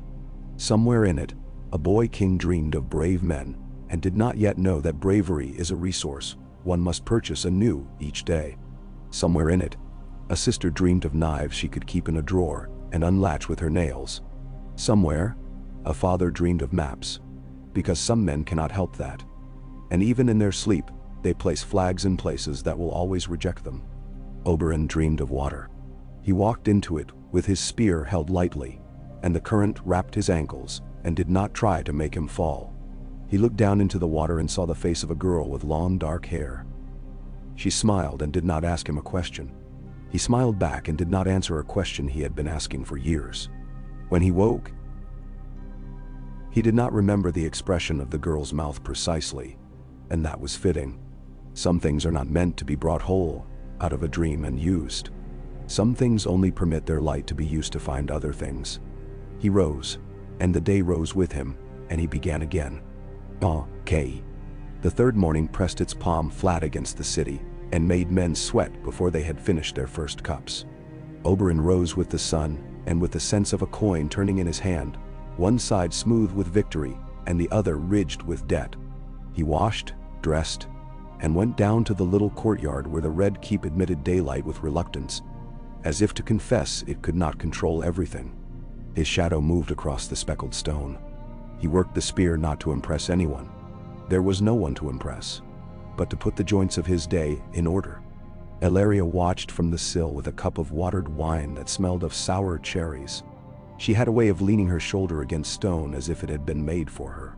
When he finished, he came and took a drink from her cup, because intimacy is made of small thefts.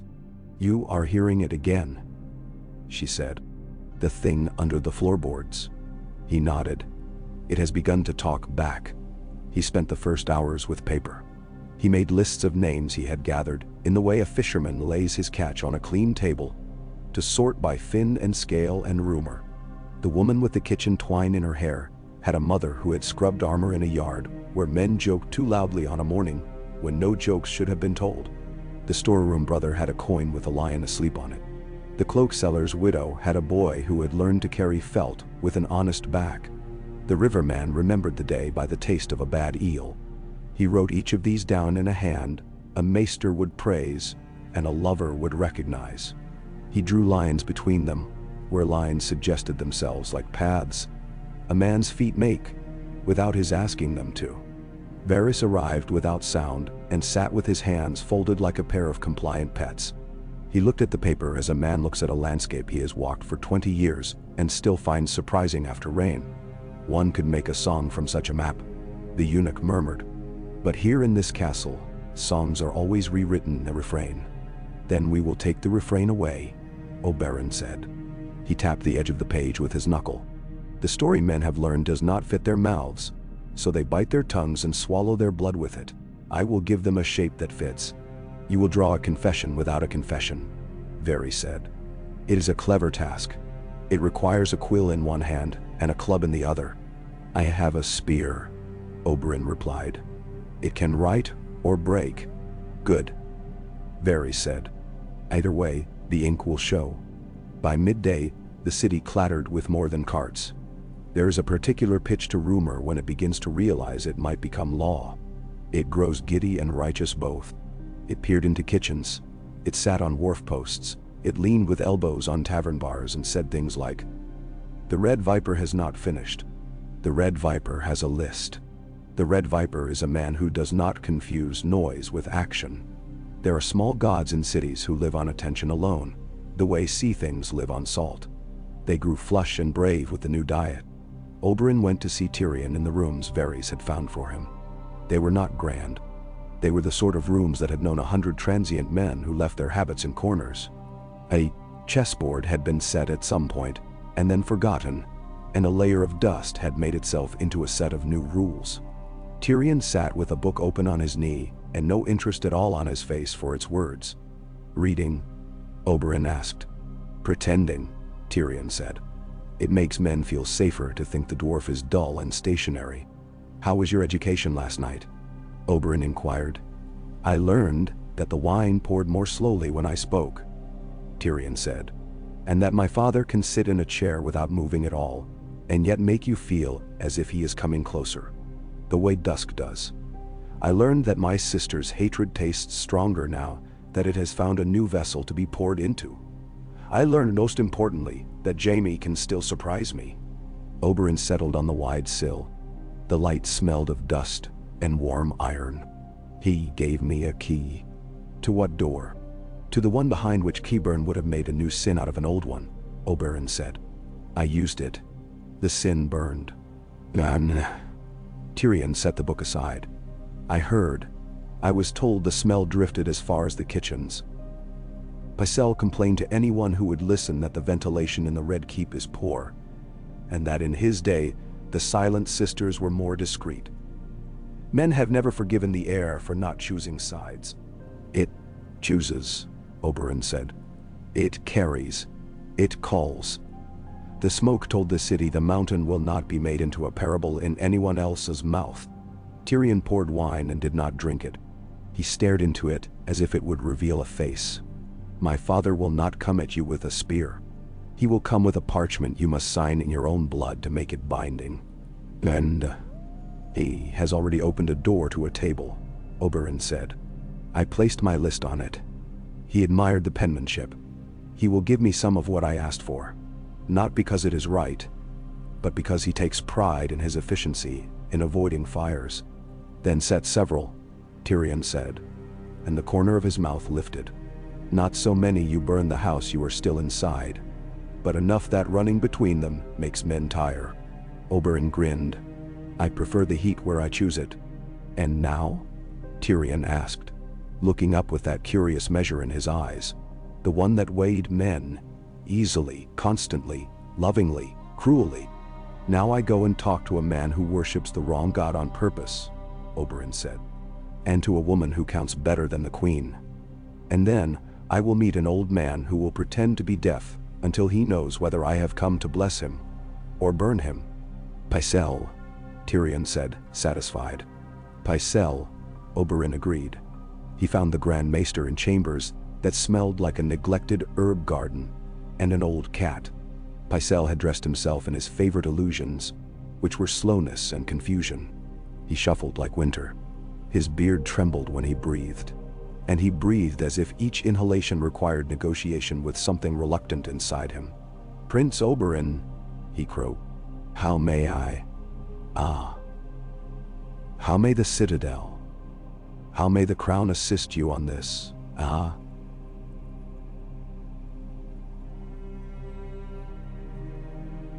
Heated day. Oberyn closed the door behind him and removed the nicety of distance. He stood close enough that beard hair brushed the chest of his jerkin. You will tell me quietly why the gates were opened on the day the lions came. You will not embroider. You will not excuse yourself by citing disease of mind in an old man who wore a younger face. You will tell me what was promised and by whom. Ben? Pycelle's eyes focused, and in them Oberyn saw the quick, sly little creature who sometimes stood at the window and mocked the shambling disguise. Ah, the old man said again, but the ah was smaller now. This from Dorne. Long memories under long suns. Short patience too, Oberyn said, smiling. Pycelle's hands, which had trembled moments before, ceased their flutter. He steepled his fingers with care, as if they were a fragile animal he was trying not to frighten.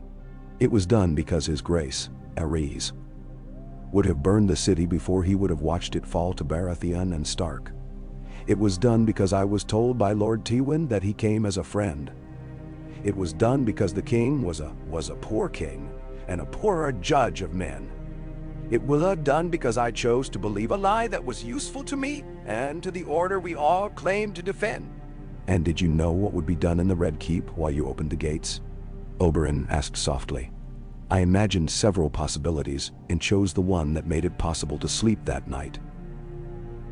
Pycelle whispered, if you are asking whether I knew that Sir Gregor Clegane and Sir Amory Lorch would perform charnel work, no.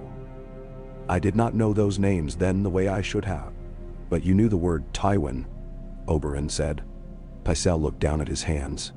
There is sometimes a moment when an old man teeters between telling the truth and telling the version of truth he has practiced so long, the grooves are worn.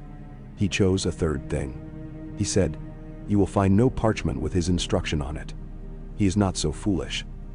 The nearest you will come is the memory of a man who sent a letter to the Rock after the sack praising how efficiently the stain had been handled. I have not that letter. It was never copied. Then I will take your inference and make it an inference in ink, Oberyn said. You will write what you have said. Not the parts that will allow you again the dignity of regret. The parts about how the gates opened.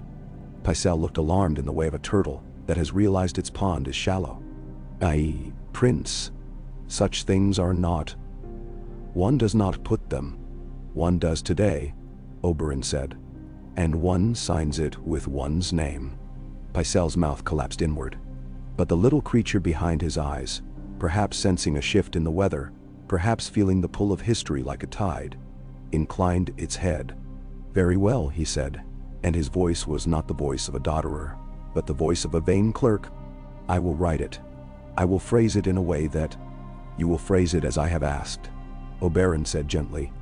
We can garnish it later with sprigs to keep the flies away. He left the old man to his quill and went back into the heat that made the city glisten. A boy darted between legs with his shirt out and a pomegranate in his hands, laughing. Women argued over a bolt of cloth with the mutual satisfaction of women who have arguments they can win. Down by the river, a singer was telling a story about a boat that had learned to long for land. Listening out of the corner of his attention, Oberyn realized the boat was a man, and the land was some other man's wife, and he liked the song better for its lack of shame. He was in the hook when the strike came at him. It came wrong, which is how such things often come when they are ordered by men with too much money and not enough imagination. The first man did not make any pretense at being a thief or a drunk. He wore the ugly competence of a soldier who had been paid to do a thing beyond his pay. He came to directly, blade out, without the laziness from which a quick feint can be born. The second came from behind an awning where 3 skins of cheap wine hung and swayed like a trio of bored women. The third thought himself clever and went high on a crate to drop onto Oberyn as if he were fruit. Oberyn was not carrying his spear. He'd left it with Ellaria with instructions to let it envy him.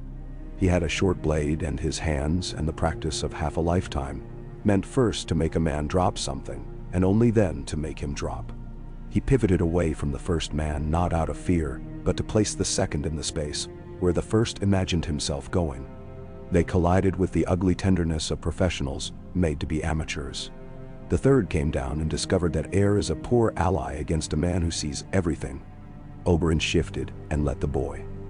He was no boy, he was 25 at least, with that permanent indignation men bear when they have not yet forgiven the world for not recognizing their genius. Hit the ground with his ankle wrong. The sound it made was a little crisp thing. The man screamed. It had very little to do with pain and everything to do with surprise. The first recovered quickly. The knife came at Oberyn's ribs in a fast, flat arc, meant to separate things that should remain acquainted. Oberyn stepped inside it and turned his wrist so that the blade that was not there anymore continued on its path into the emptiness. His body left. His hand found the man's elbow and wrenched. He did not enjoy the sound that followed. He accepted it as a practical accomplishment. The second got his own steel up and then down, and then discovered that knives are not at their happiest near the throat of a man who knows where throats are. Oberyn put him to the wall without making a sermon of it. The whole thing lasted a slice of the day, no longer than the time it takes a woman to tuck a strand of hair behind her ear. The small crowd that had begun to squeal at the first glint of metal quieted at the third man's scream. Then the murmur came, as it always does. It is him. It is the Viper. He moves like water. No, like wind. No, like someone who has thought about it more than you have. Oberyn wiped his knife on the second man's sleeve as if it were casual, and, perhaps because it was, he looked down into the face of the first man. Thick-boned, rough-shaven, frightened now in the ordinary way. Men are when jobs go wrong, and they remember they will be asked to explain their failure to someone who can make explanations extremely short. The man tried to snarl. It turned into an apology halfway up his throat. "He put you to it," Oberyn said. Which he. The man clenched his jaw and said nothing because there were other men watching, and this city punishes weakness with interest. Oberyn made a small motion with his knife, and then did not use it. He merely pressed it into the skin at the point where a man's jaw is all nerve. The man hissed. Not from fear yet, from the body's involuntary respect for sensation. "Wine merchant," the man spat. "Sells to the kitchens. Sells to the man with no chain." Qyburn's face crossed Oberyn's mind like a spider. He felt neither surprise nor satisfaction, only what a carpenter feels when an angle is measured correctly. "Name?" The man hesitated. The courage that remains when courage has been spent is called habit. Oberyn waited and let the waiting erase it. "Claryn," the man said finally. "Claryn of the Blocks, red beard. I like an old egg." He laughs with his throat closed, so it sounds like he is strangling. "He is loyal to coin." "I approve of loyalty," Oberyn said. "It is more honest than most brides." He let them go. He did not hand them to the gold cloaks because he did not believe in creating small debts where large debts were needed. He watched the one with the broken ankle crawl toward a wall. Then he went and sat beside him and put the man's head against his own knee and said, "Breathe." The man breathed because men obey voices that sound as if they know what should happen next. Oberyn tapped the ankle and adjusted it. The man groaned. "It will heal wrongly if you leave it. Go to the old septi, where they oil the swords. Find the brother there and say, 'The prince says you owe him a favor he has not yet asked for.' He will tell you where to go. If you do not go, you will limp for the rest of your life and blame a man whose name you do not know." Bah. The man nodded and tried to say thank you. It came out as something like sorry. Oberyn patted his shoulder and left. Clarin of the Blocks was precisely where the soldier had placed him, which offended Oberyn because surprise is the spice of a hunt, and he had expected better from a man who supplied poisoners with clean cloths. He was red-bearded, egg-eyed, and his laugh did make a closed-throat cluck that sounded like death nursing. He was also a coward of the ordinary kind, which is to say he had never been required by the world to learn any other religion. Oberyn did not draw a knife. He introduced himself as a customer who wanted to discuss a delivery of wine to a room where no one ever tasted it. Clarin was wise enough to prefer not to know names. He shook his head and stammered into a hedge of denials because he had learned long ago that hedges protect things from goats. Oberyn told him, in a gentle voice, what would happen to his eyes if he continued with the art of denial. It was a crude speech, and he did not often make crude speeches, but there are men in every city to whom crude is prayer. Clarin told him the place where packages were to be dropped, and the hour, and the name of the boy who took them for the man who had no chain. He told him a second name he should not have known, and a third that he thought would be useful, but was not. Oberyn took the two that mattered and left him with a coin to confuse his memory later. Gold distorts recollection worse than wine. By the time he returned to the keep, the light had turned a particular color that drew a wash of failures out of men. End of day, end of ambition, end of lies. It was at that hour that a message arrived from the hand. It was written by another's quill, but smelt faintly of cloves, which Tywin favored when he chewed to keep blood from his breath. The words were careful things, each scrubbed and made to stand upright before being allowed onto the paper. The hand would consider the prince's demands. The hand, acting for the king, would make a statement in the sept at week's end, acknowledging the crown's grief for the deaths of Princess Elia and her children during the sack and its repudiation of those acts. The hand would see that 1,000 gold dragons were given to the water gardens in the name of reconciliation. The hand would begin a commission to review claims for lands taken unlawfully since the war's end. These were the words. Noticeably absent were other words: order, command, culpability, Clegane, Lorch, Tywin. Also absent was apology, which men of the western marches have learned to pronounce only when dying. Ellaria read it and let it sit on her palm as if it had heat. "This is good," she said, and she meant it, and she did not confuse good with sufficient. "It is a start," Oberyn said. "It is a thing I can bring to Doran without being made to sit quietly in the water gardens for a week while he teaches me patience." "Your brother teaches by offering peaches at inconvenient moments," Ellaria said. "I prefer your method." He smiled, and the smile folded into a thought he did not share: that Doran had not sent him here to make war with steel alone. He had read his brother's silence as if it were a long letter signed with a cautious hand. "We cannot be given Elia back," the silence had said. "We can be given other things. Do not squander those things for the pleasure of making a man shout." That night, Oberyn and Ellaria lay with the shutters open to let in a smell like ropes and old fruit. He rested his hand on her hip and counted a slow rhythm on her skin with his thumb. When he closed his eyes, he saw not the spear point but the piece of parchment with the careful words. He saw Pacel's hand wobbling but writing. He saw a boy with his hair shorn against lice carrying a bundle tied in brown cloth.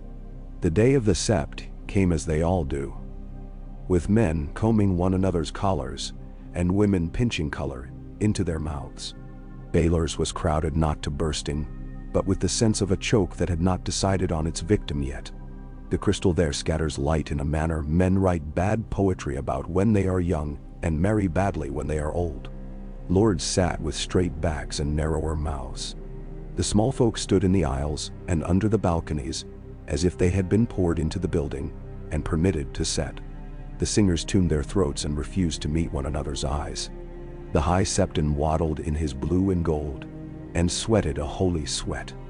Tywin Lannister came with the boy king, and the boy's new rose-bloom wife-to-be, with Sir Meryn Trant behind like a block of putty shaped into a man, and with space before him that opened as if he were a ship in a canal, and men were ropes.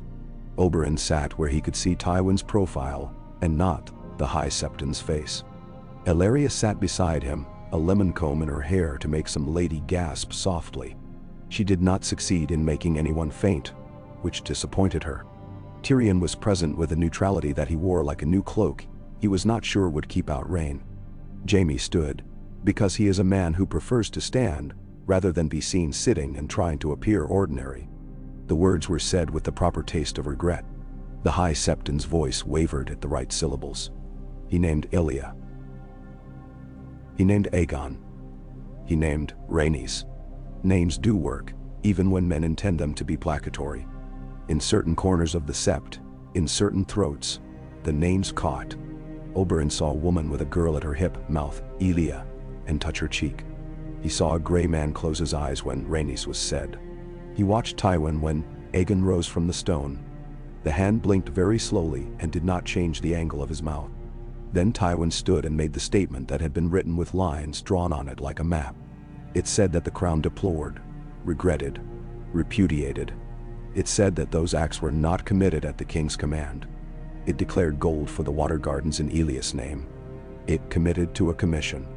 It did not say, "We lied to a madman to open a door, and then we killed what lay inside because it was expedient." It did not say, "I told a mountain to kill 2 small hills and a woman, and then I slept." But Oberyn watched the mouths receiving it, and understood that men hear the things not said if the air in the room is right. When it was done, and the breeze that is not a breeze but the shift of 1,000 bodies moving at once ran softly through the sept, a woman began to sing. It was no planned hymn. It was a Dornish song. Something simple that girls sing when they walk out red cloth to dry on walls. It is an old song, and it is not beautiful unless one of your dead taught it to you. Another voice joined. A third, a fourth. The sound did not swell. It threaded. The High Septon looked flustered, and then he pretended to be moved, because High Septons are bales of pretense wrapped in cords of imagined feeling. Tywin stood without expression and allowed the song to finish. The boy king looked as if someone had told him a story about a woman he might have liked to know. Margaery's hand found his under the sleeve. Cersei did not move. Outside the sept, the day had changed shape. The story that had been stone had become water. Oberyn felt it against his ankles, the way he had felt the Dream River's press. It would go where it wanted, not because he wished it, but because such is the nature of water and of stories. A man cannot order them to behave. He can only try to shepherd them from rocks. He found Pycelle later and took from him the parchment with his account of the gates. It was drier than a maester's bed and twice as joyless. But the words were there. I counseled his grace to open the gates to Lord Tywin. I was informed Lord Tywin came as ally. The sack ensued. It was my judgment and my error. He signed his name huge because old men fear being forgotten. Good, Oberyn said. We will have it in a drawer where drawers cannot be burned. And you will? What will you do with it? Pycelle asked, fidgeting with the end of his beard like a girl fussing a ribbon. Keep it, Oberyn said, and use it to frighten rats. Ellaria had her own works. She had sat among the women who mended, who sewed, who scrubbed. She had asked little questions and been told long stories. She had asked long questions and gotten little truths. She brought him names that were not names until you knew where to place them. The horse that had been shod, the room where the sackcloth had been torn to make rope, the pantry boy whose fear of dogs had kept him from a gallows. She pinned them to his paper like a woman pins cloth to a form before cutting it, so that, when she made her first incision, the garment would not slip. He loved her with a gratefulness that tasted like water after heat. Tywin sent for him again, as Oberyn knew he would. Men like Tywin perform courtesies, when courtesies are the efficient wrapping for iron. The hand sat with a penknife and an apple, and displayed neither warmth nor threat. That is to say, he displayed both. You were satisfied? He asked, as if he had recited a prayer in a language he could not be expected to enjoy. with the wording. Satisfied, Oberyn said, is too strong a word. I am not insulted. Good. Tywin cut off a slice of apple and ate it without pleasure. Then let us continue. Dorne will want guarantees. I will give you some and not others. You will ask for more than you expect to receive, so that what you receive feels like a victory. I will refuse some and give some, and we will both leave the table with a sense that we have tricked the other man, and we will both be partly wrong. Speak then, Oberyn said. You will persuade your brother to retain the peace, Tywin said. You will refrain from naming me in any public forum as the author of the crimes you care about. You will return to Dorne after your duties. Here are complete and conduct your next campaign there through letters and influence rather than troop movements. In return, Oberyn said, you will keep your daughter from strangling yours with a golden cord. You will send a man you can afford to lose to Sunspear with your letter and your gold. And you will appoint to your commission a man from Dorne whose complaints will be heard. And you will keep Qyburn from making a cult out of my work. A tick moved in the muscle of Tywin's cheek. Qyburn is useful. To plague, Oberyn said. Do not breed him. He will overrun your house. You think me a farmer of vermin, Tywin said, and one corner of his mouth lifted in a manner that was not mirth. I think you are a farmer, Oberyn said, of whatever crop brings yield. Tywin placed the penknife down and folded his hands. You are not like the stories I was told. You are exactly like the stories I was told, Oberyn replied. And for a moment, they were two men with a shared hobby. The correct naming of things. There are negotiations a man would prefer to remember as battles. There are battles that are, in fact, negotiations conducted with louder tools. The days that followed belonged to a third species. The slow feeding of meat to a cage. Oberyn accepted some words and rejected synonyms. He conceded a sentence in exchange for a date. He caused a name to be written that was not the name he most wanted. He baked his disappointment into a loaf with honey and declared it edible. Tywin, for his part, kept his weather the same and made certain men in the castle think it had rained. Cersei moved like a knife with a ribbon tied to it. She smiled at men she could not kill and killed in her thoughts, the ones she could not smile at. She sent a note to Oberyn that read, "You would be handsome if you were not a man." He sent back, "I have made a sport of doing both." She did not reply. Later he saw her in a corridor narrow as a throat. There is a way some women have of moving their shoulders that says I have been watched from my earliest days, and I have enjoyed it, and also, I have learned to make the watcher pay. She had it, he thought, with a little flick of admiration that had nothing to do with liking her. That she and he were by temperament cousins across a canyon. Both preferred truth wielded as spectacle to lies wielded as fact. The difference lay in what truths and what for. Tyrion made a little court for himself in back rooms where firelight made men honest. He did not declare any aim. He collected them. Bronn returned like a house cat that had discovered its new house lacked rats. He stood with a casualness he had rehearsed and said, "You're alive. Fancy that." Tyrion poured him a cup and said, "Do you take employment that improves your diet?" Bronn said, "I take employment that does not shorten it," and looked at Oberyn with an interest that had coin caught behind its teeth. "You move well for a man in a city that steps on its own toes," Bronn observed. "I move because I am interested in not being moved against my will," Oberyn said. "Would you like to be paid to stand beside a man who does not mind doing his own killing?" "I would like to be paid," Bronn said, and they achieved an understanding that required neither flourish nor oath. Bronn slept easily the way men do who have decided long ago to regret very little and regret it late. He ate whatever was placed in front of him with a careful appreciation that was nearly tender. He liked to watch a room from corners and count men who counted other men. Jaime came twice more. Once with no message, once with a message he did not know he carried. The first time he stood with Oberyn at a window that had the wrong view of the city, tanneries, middens, a quay where men ambled without intent, and said, "When I was young, I believed a sword could do most of the work a man needed done. Now I think perhaps the work most needed is not work a sword can do." "You are not wrong," Oberyn said. but you will never be entirely right. The second time, Jaime brought him a list written in a tight hand. These are names of men who rode under Sir Amory Lorch, he said. As many as I could find who are alive, and have not yet grown clever enough to hide. You did not ask me for it. I am not even sure you should have it. But if I possess a thing that might allow a day to be made more truthful, I am learning. I must put it into a hand that will use it. Then too, Oberyn took the list. He felt a curl in his chest that could have been gratitude but tasted just enough like pity that he would not name it. Thank you, he said. You were a poor liar once. I have improved, Jaime said, and for the first time his smile looked like it belonged on him. Letters came from Dorne. Ariohota's hand signed one, though the words were Doran's. You do not write. You are my brother and my prince, and also the piece on the board I would most prefer not to move, and I have moved you. You will observe. You will not break things simply because you can.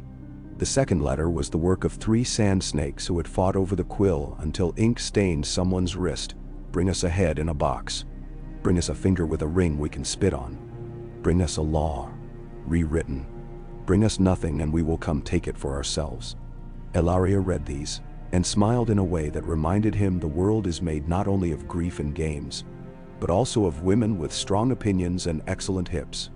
He wrote back to Doran with the dry courtesy that had bridged their lives, and to his daughters with a line drawn of love and refusal, and an invitation to learn the pleasure of patience by practicing it on men just shy of deserving. The city tried to grow accustomed to this new rhythm, the way a man tries to grow accustomed to a limp. Furiously, grudgingly, and with a sense of being watched. There were nights when Oberyn forgot to hate its corners and found instead the small generosities it offered. Cool water brought up by sweating boys from deep wells. A strip of shade exactly where a tired man's feet would find it. A tune whistled by a woman who had forgotten she did not sing anymore. There were mornings when he woke with a stubborn stone in his chest and had to stand at a window until it dissolved under the city's breath. Clarin of the Blocks was found floating face down near a pier 3 days after Oberyn had spoken to him. His hands had been tied with good rope and cut loose with poor knives. It was a message stupid men send. We can undo what you do. Oberyn went to stand where the water had been persuaded to give him back. He watched the green scum move in complicated, ignorant swirls and thought, no, you cannot undo this. The more bodies you float, the more tide you make. Qyburn did not trouble him again in person. That is not to say the man receded. He became what he had probably always wanted to be. The rumor in rooms a degree too cool. The explanation whispered when something did not look the way it ought. The solution produced from under a napkin at a supper. No one admitted having attended. Oberyn kept him in the corner of his eye the way you keep a scorpion set under a glass. You do not stare at it always because men who stare at scorpions always eventually do something that requires a poultice. But you do not forget its little patience. The commission began its work. It was a bleak, paper-eating thing that would have gnawed the ankles of saints. Men from the Riverlands came to list the fields that had belonged to their grandfathers and had been eaten by wolves with red banners. Men from the west came to say wolves had eaten because lambs had strayed. A man from Dorne with a neat beard and a neat mouth sat at the table and said, "Name your losses," in a voice that indicated he would stay as long as it took to learn to pronounce them correctly. He wrote everything down. He had been told by Doran to be implacable and polite. He was both with a thoroughness that made a Lannister clerk develop a rash. Tywin allowed this because he had intended to. He withheld other things because he had always intended to.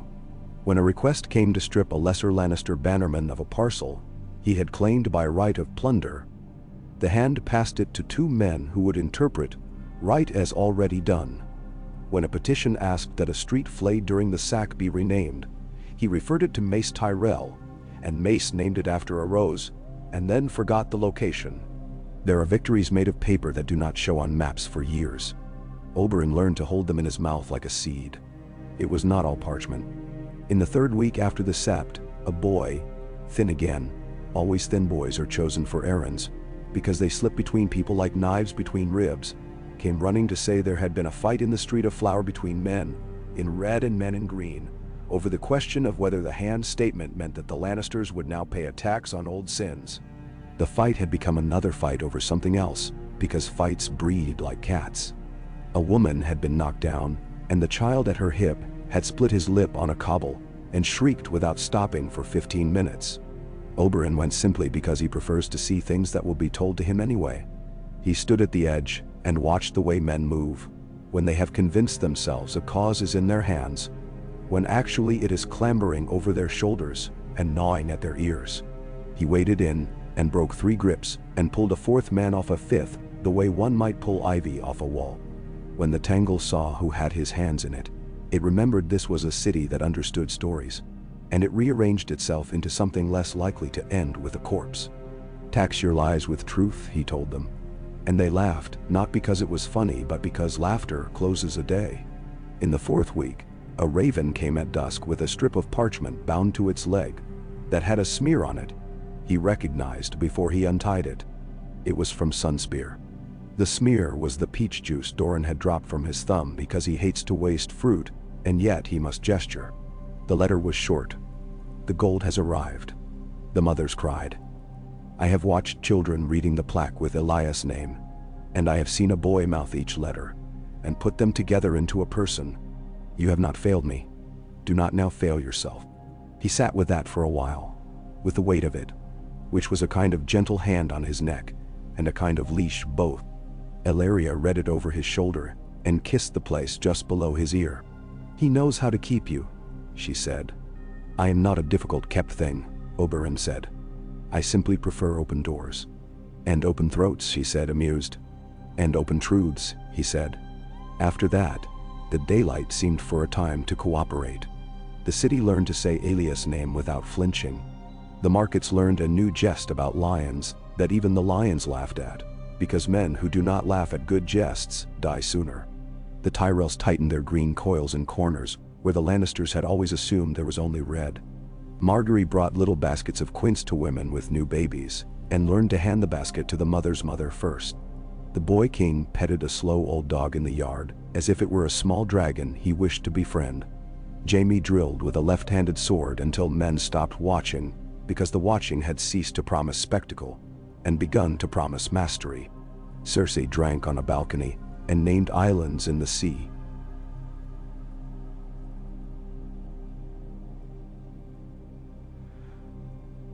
She did not yet know she would lose. Not all threads ran smooth. A man with a scar under one eye was found dead with his mouth filled with dust in an alley off the Street of Sisters. He had once ridden under Lorch and had recently ridden to court to tell a story he had sworn he would never tell. He had died on his day of telling. Oberyn walked that alley and touched the bricked-up window beneath which the body had been found. It felt hot. He put his hand to it and did not move it for a long time, like a man blessing a wall. Tyrion came to him that night with a cup and a balance of humor and grief that men of his sort drink like watered wine. "I have been offered a way out," he said without prelude. "A ship whose captain looks like a carrot and smells like cod. A sack of coin that would buy me 3 months of foolishness in Pentos. A guarantee as sound as a drunkard's oath that I will be allowed to leave the city without having a rope put around my thoughts." "Ben, and will you go?" Oberyn asked. "I do not know yet," Tyrion said. "I have found that I am a man who prefers to be where his enemies are, because then I do not have to wonder what they are thinking. In Pentos, my enemies would import themselves like rotten oranges, and I would have to pretend to be surprised. Here they come fresh daily. On the other hand, my father's patience is made of rhubarb.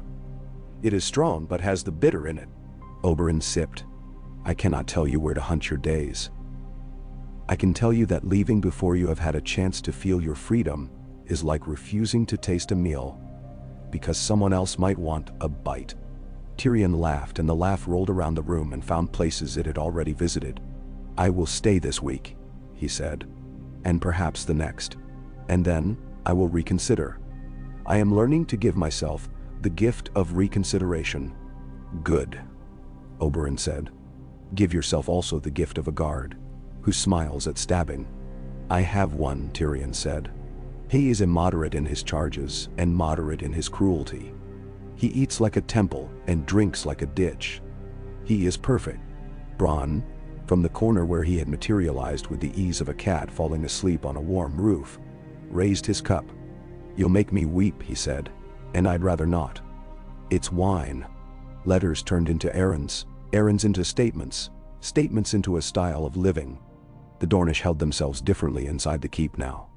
Not with arrogance, but with the posture of people who are willing to be seen as they are. A girl from the kitchens taught another girl from the washhouse a tune from Sunspear that hummed under breath. A boy in a gold cloak told another boy he had been a fool, once not to know what had been done during the sack. And the second boy said, "We are all fools until told otherwise," which is not true but sounded neat, and so it was repeated. Tywin watched. He watched the way men breathe becomes sound when it is coordinated. He adjusted the pitch of things. He tugged on threads. He made sure that when a proclamation was posted about the commission, his name was not stamped too deeply at the bottom. He sent a letter to the rock that said, "The desert has learned to write. Send more paper."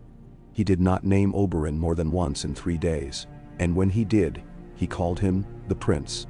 Cersei did her own arithmetic. She counted debts and found them owed by men who had not borrowed. She counted knives and found they had been moved all 2 inches to the left, and the leftness offended her. She made notes in a hand that had been taught by a septa who wept when she scolded. She sent 3 men to 3 places where no one was supposed to be looking, and discovered that now everyone looked there all the time. She paced. She drank. She smiled at Margaery with her lips only, and found she had worn the trick so long it had begun to callous. In the 6th week, a rider came from the Riverlands with a message attached to his saddle by a pin hammered out of a nail. He had been shot at twice and had lost his hat. He had the grim joy on his face of men who have outrun their fear, and found they had brought it with them anyway. The message was for the commission and for the hand, and also, as things have a way of being in such times, for anyone who could use it. It named a village that had had its men taken by a rider in black and a rider in plate during the sack, for the making of a labor somewhere under the Red Keep. It named, at last, the passage that had been widened, then walled up. The one that led under the dragon skulls, and into the under places where a king's madness echoed in the pipes. Oberyn read it, and knew a door had found him. A door he would not refuse. He sent word to Jaime because a key given once should be used twice if the lesson is to become habit. He told Ellaria where he was going. She told him he would return with a new story, and 2 new bruises, and he should not expect her to kiss either, unless they were shaped like stars. Bronn came unbidden with a coil of rope he said was lucky because men had died on it, and he believed in ironies that cost other men. They went down into stone. The keep allowed them in with the mutter of an old house remembering where it ran. The air smelled of old ceremonies and newer neglect. Torches made shadows behave in silly ways, and Oberyn let them play because a man who is too stern with shadows ends by stumbling over real things. Jaime's breathing sounded even. The practice he had made had given him back something dignity had taken. Bronn's breathing did not sound because he was a man who had learned long ago that sound is a tax. They found the wall the message had named. It had the cheap look of repairs made by men hurrying to bury someone else's hurry. Bronn spat on his hands and went at it with a pry. Stone is a patient enemy, but this stone was thinner than it believed, and it came away. They crouched and let the dust teach their throats humility, and then they went through. The passage beyond was not ancient. Men had made it with new tools for old reasons. It led them into a chamber that had once seen dragon teeth, and afterward had seen other teeth. There were marks on the stone that said things had been brought here and taken away. There were stains that were not wine. There were rings set into the floor and hooks in the walls, and a bucket that had been forgotten by someone who had thought himself clever for remembering buckets at all. And there was a chain, the sort Pycelle wore for decoration when he wished to feel the weight of his honor, left in a corner where rust had begun to explain to it that metals also die. Oberyn stood in the center and listened. There are runes that hold testimony even when men have washed them. The stone here spoke the way stones do, slowly, without passion, without favor. It said, "This is where a story was punctured. This is where a king was made into a sound that a boy always hears in his sleep. This is where a promise was swapped for a lie, and no one recorded the exchange in the account book, because they had invented a stamp that erased. Useful? Bronn asked softly. Yes, Oberyn said. Not because of what it is now. Because of what it will become when told. They left the passage as they had found it, only slightly altered, only slightly more honest. Oberyn returned to the daylight with the dust of it on his boots and on his breath, and he did not wipe it away until he had shown it to Varys like a child shows a father mud on his knees. Ah, Varys said.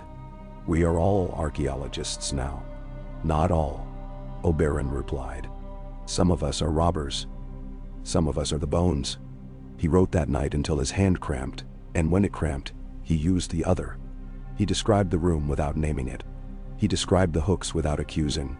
He drew for himself a map of how to speak of it, so that men would be shaken but not shattered, so that the men who needed to be shamed would feel the heat without being burned into martyrs. He slept in bursts.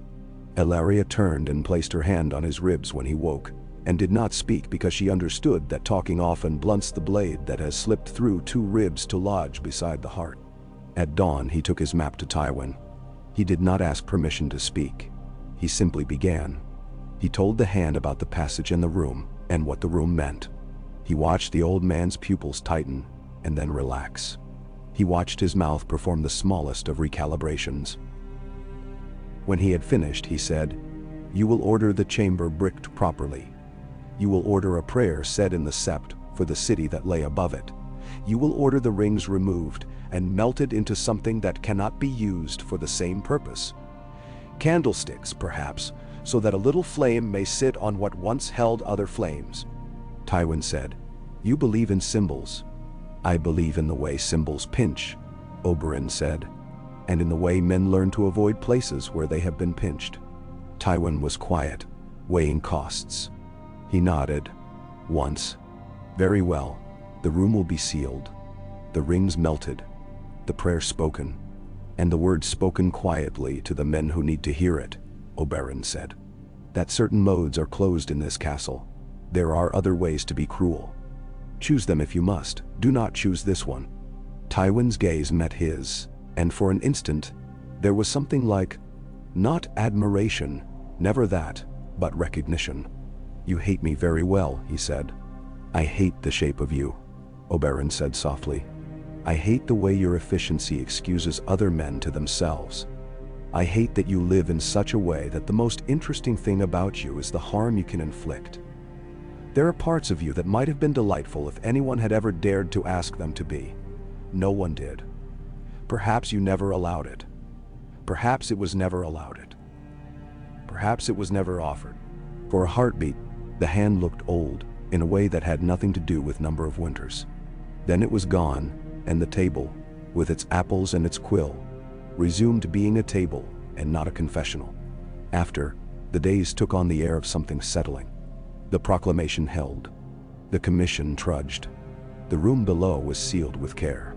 The rings became candlesticks in a minor sept, where women came to light them, because candles are the one luxury even the poor allow themselves, when grief requires ceremony. Oberyn went there once at dusk and stood with his hands behind his back, and watched a girl lift a flame to a wick. Her hand shook because she was 12, and had just been told how many things in the world were not her fault, and would be, and would feel like it anyway.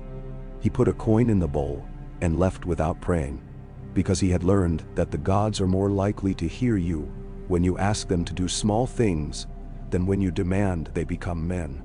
He wrote to Doran again, and told him the shape of the new quiet.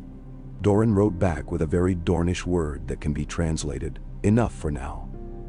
"Never enough," Areo added, in his square soldier's hand, a line that said, "The children played in the water all day and slept at once, and I held a parasol and felt that I had done a good day's work." Oberyn read it twice, and felt the heat in his chest move into a place that was not exactly pain. Of course, the city would not allow a man the illusion of completion. It began, as such endings do, with laughter. A troupe of mummers on the Street of Looms put on a play no one admitted to watching. It included a prince with a long stick and a lion who wore chains of onions. And it ended with the prince taking the lion for a walk as if it were a docile pet.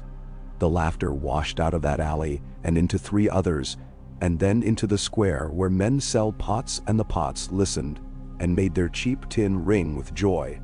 Someone told someone who told someone who told the queen's woman, and the queen's woman told the queen.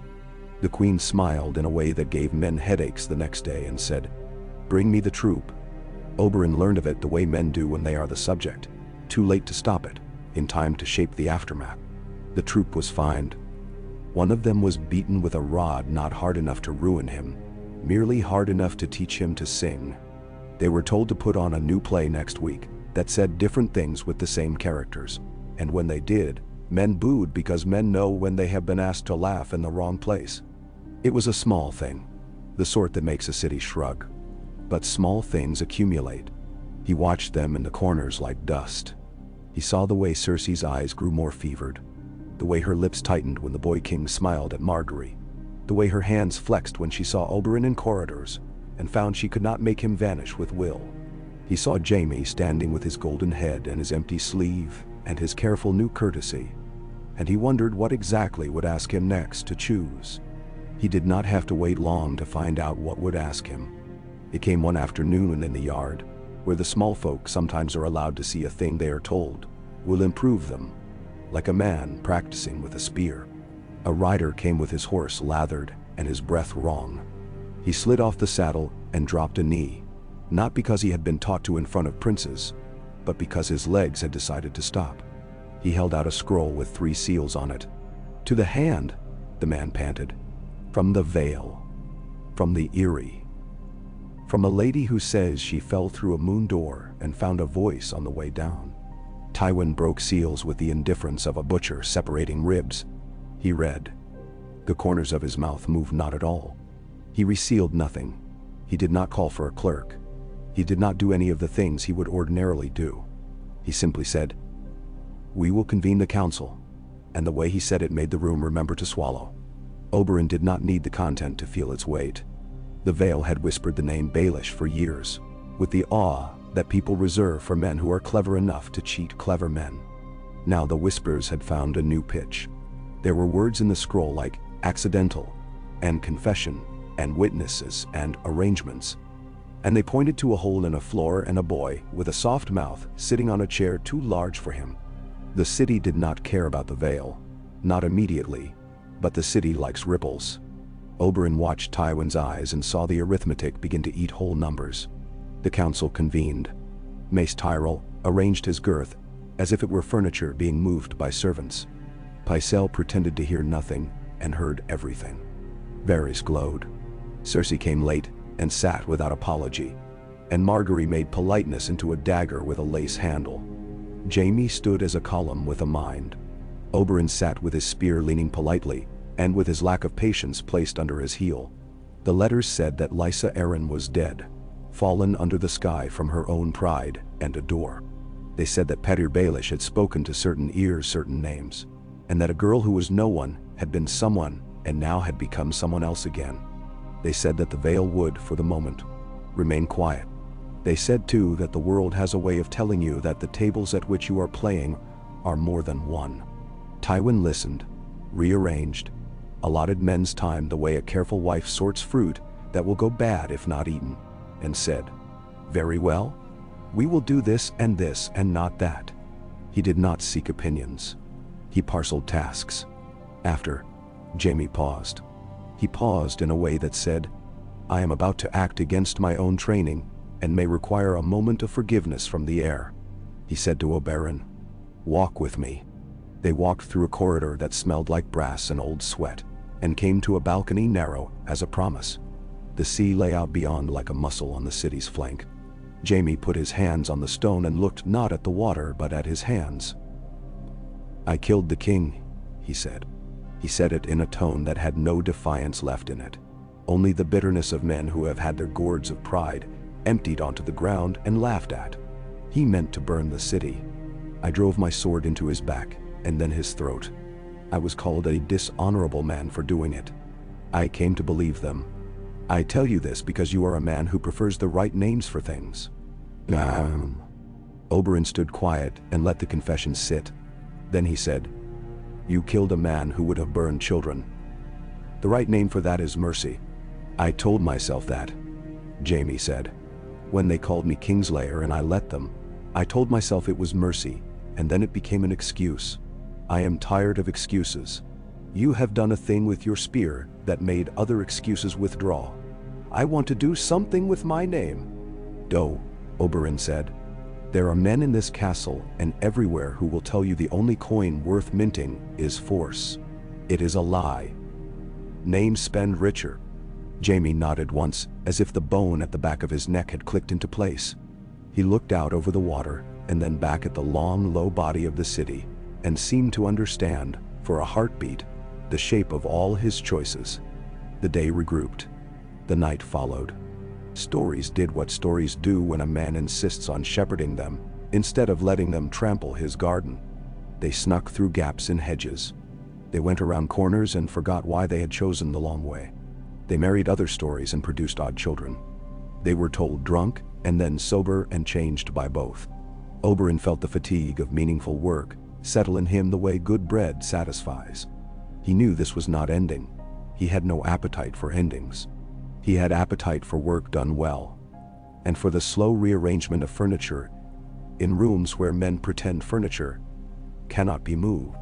He had appetite for the water that ran at the edge of the world he carried with him. The Greenblood, the Water Gardens, a sister's name spoken without flinching, a girl's hand lighting a wick in a small sept, made larger by the breath of many women. In the 7th week, a raven arrived with a strip of red cloth tied to its leg. That is not a sigil. It is a habit in Dorne begun by a man who liked color too much and found law too plain. The note was brief. The spear has made a rhythm here. Keep it. The snakes ask for target practice. I tell them to practice without targets. Send son, Dot. He took it to Ellaria because she likes to see the way dispatches fold and unfold a man. She laughed and laid the parchment on her thigh. It seems we are both kept, she said. We are both employed, he said. We are both alive, she said.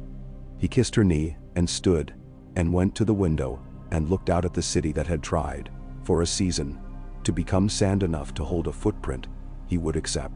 He did not expect gratitude. He was suspicious of thanks. He did not require an ending. He required only that the work he had done did not unmake itself in his absence. He placed his hand on the stone of the sill and felt it warm under the afternoon. He thought of Elia and felt, for the first time in years, that speaking her name did not demand blood in the next breath. There are men who think victory is a trumpet. There are men who think it is a drum. He had learned in these weeks that victory, when it means anything, is a heartbeat that continues at the rate of a living thing, not too fast, not too slow, not stopping when frightened, not racing when bored. He counted his as the city breathed. He found it steady. He found it willing. He listened to it a while longer, then turned from the window to the day, and to the map, and to the next small thing that must be asked of a man who has agreed to be useful.